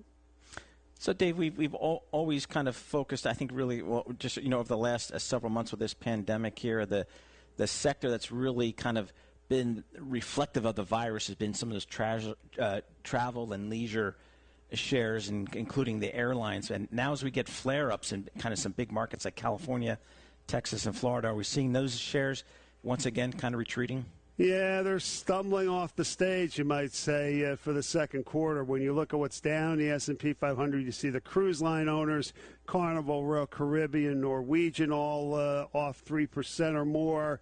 The airlines not doing all that well either, notably United down 3.5%. So kind of more of the same for those shares. Some of the retailers, too, even Gap, which, had that run-up the last couple of days because they've got this partnership now with Kanye West. Gap shares down a little bit more than 2.5%. We're seeing Kohl's and L Brands fall as well. So shares that didn't do all that great this quarter, certainly seeing more declines, especially in some of the travel-related companies. Speaking of Kanye, we are seeing deals at the same time, Dave. So obviously companies aren't completely sort of clipping their own wings. We were looking at Uber today in talks to buy Postmates. We had Coty yesterday putting a $200 billion stake into the Kim Kardashian West beauty brand. And you've got Lululemon making this deal for a company called Mirror, which does in-home fitness equipment. Actually, according to our data, it's their first takeover ever. It's literally a mirror, right? Yeah, something like that. In any case, whatever it is, terrifying. Lululemon's up more than 6%. So, clearly this is going over well. And you got this other deal, which kind of cracks me up in a sense. Lancadia Holdings, too. This is this blank check company co-founded by Jeffries and Tillman Fertitta. And they turn around and buy Fertitta's company, Golden Nugget Online Gaming. Lancadia up 16% today after rising 43% yesterday. So, a little self-dealing goes a long way, or so it would seem. Can I just clarify, Mirror, has anybody actually used it? Is it literally sort of a ghostly person looking back at you in the mirror and telling you what to do? I have no clue. I think it is. I'm not a user, but that's from what I understand, that's kind of it. So instead of riding a bike, looking at a screen like Peloton and, some Jen Sherman telling you to pedal faster, there's someone in the mirror, I think, maybe telling you to, I don't know, do more push-ups. I don't want to say anything because if I got one, I might be a complete devotee, but at the same time, it does strike me that I might have nightmares after using that. Exactly right. Depending on the figure of the mirror. All right, Dave Wilson, thank you. That is at the one Dave. Dave Wilson, N-I chart, N-I Wilson. He is all over the terminal, and he is our market guru here on Bloomberg Radio. And what he said about the chip stocks is very interesting, isn't it, Paul? We've seen a lot of volatility in the chip stocks, but certainly higher today, and a halo effect. All of the main ones are higher, especially the ones to do with China. Yeah, exactly right. And I think what we've seen and what we've heard from a lot of strategists, Vonnie, is kind of in this uncertain market, one of the sectors that are really consistently performing well are the technology names. As more and more people go to the cloud, more and more people work remotely. Technology is a theme that's certainly working right here. Yeah, exactly. For those waiting for that to stop working, it hasn't stopped working so far. Okay, let's get some world and national news now. Let's head to our 99.1 studios in Washington, D.C. and Nathan Hager. Vonnie, the White House and President Trump have been downplaying reports that Russia offered bounties to kill U.S. troops in Afghanistan. Now, the Associated Press is reporting that top White House officials were aware of the intelligence as soon as early last year. Virginia Congresswoman Abigail Spanberger is one of several Democrats who've been demanding answers from the White House this morning. At the time when the President of the United States was still lobbying for Russia to be included in a G7 summit, knowing that his government was responsible for the potential death of U.S. soldiers in Afghanistan, it's just unthinkable to me. And coming out of a White House briefing today, House Majority Leader Steny Hoyer said he didn't get any new or substantive information. The European Union is extending its travel ban for U.S. residents another 2 weeks as the coronavirus continues to surge in the Sun Belt. It's led Arizona to close bars after another record day of hospitalizations. And starting today, people are going to be required to wear face masks in public in Miami. Mayor Francis Suarez spoke to ABC News. To me, it's no different than telling people that they have to wear a seatbelt. If you get in a car accident, it's not a guarantee that you're going to make it out alive, but a seatbelt increases your chances tremendously of getting out alive. And so for me, wearing a mask in public is no different. And even as that U.S. travel ban continues, the EU is lifting restrictions on China, Japan, Canada, and a dozen other countries. A comedy legend is gone.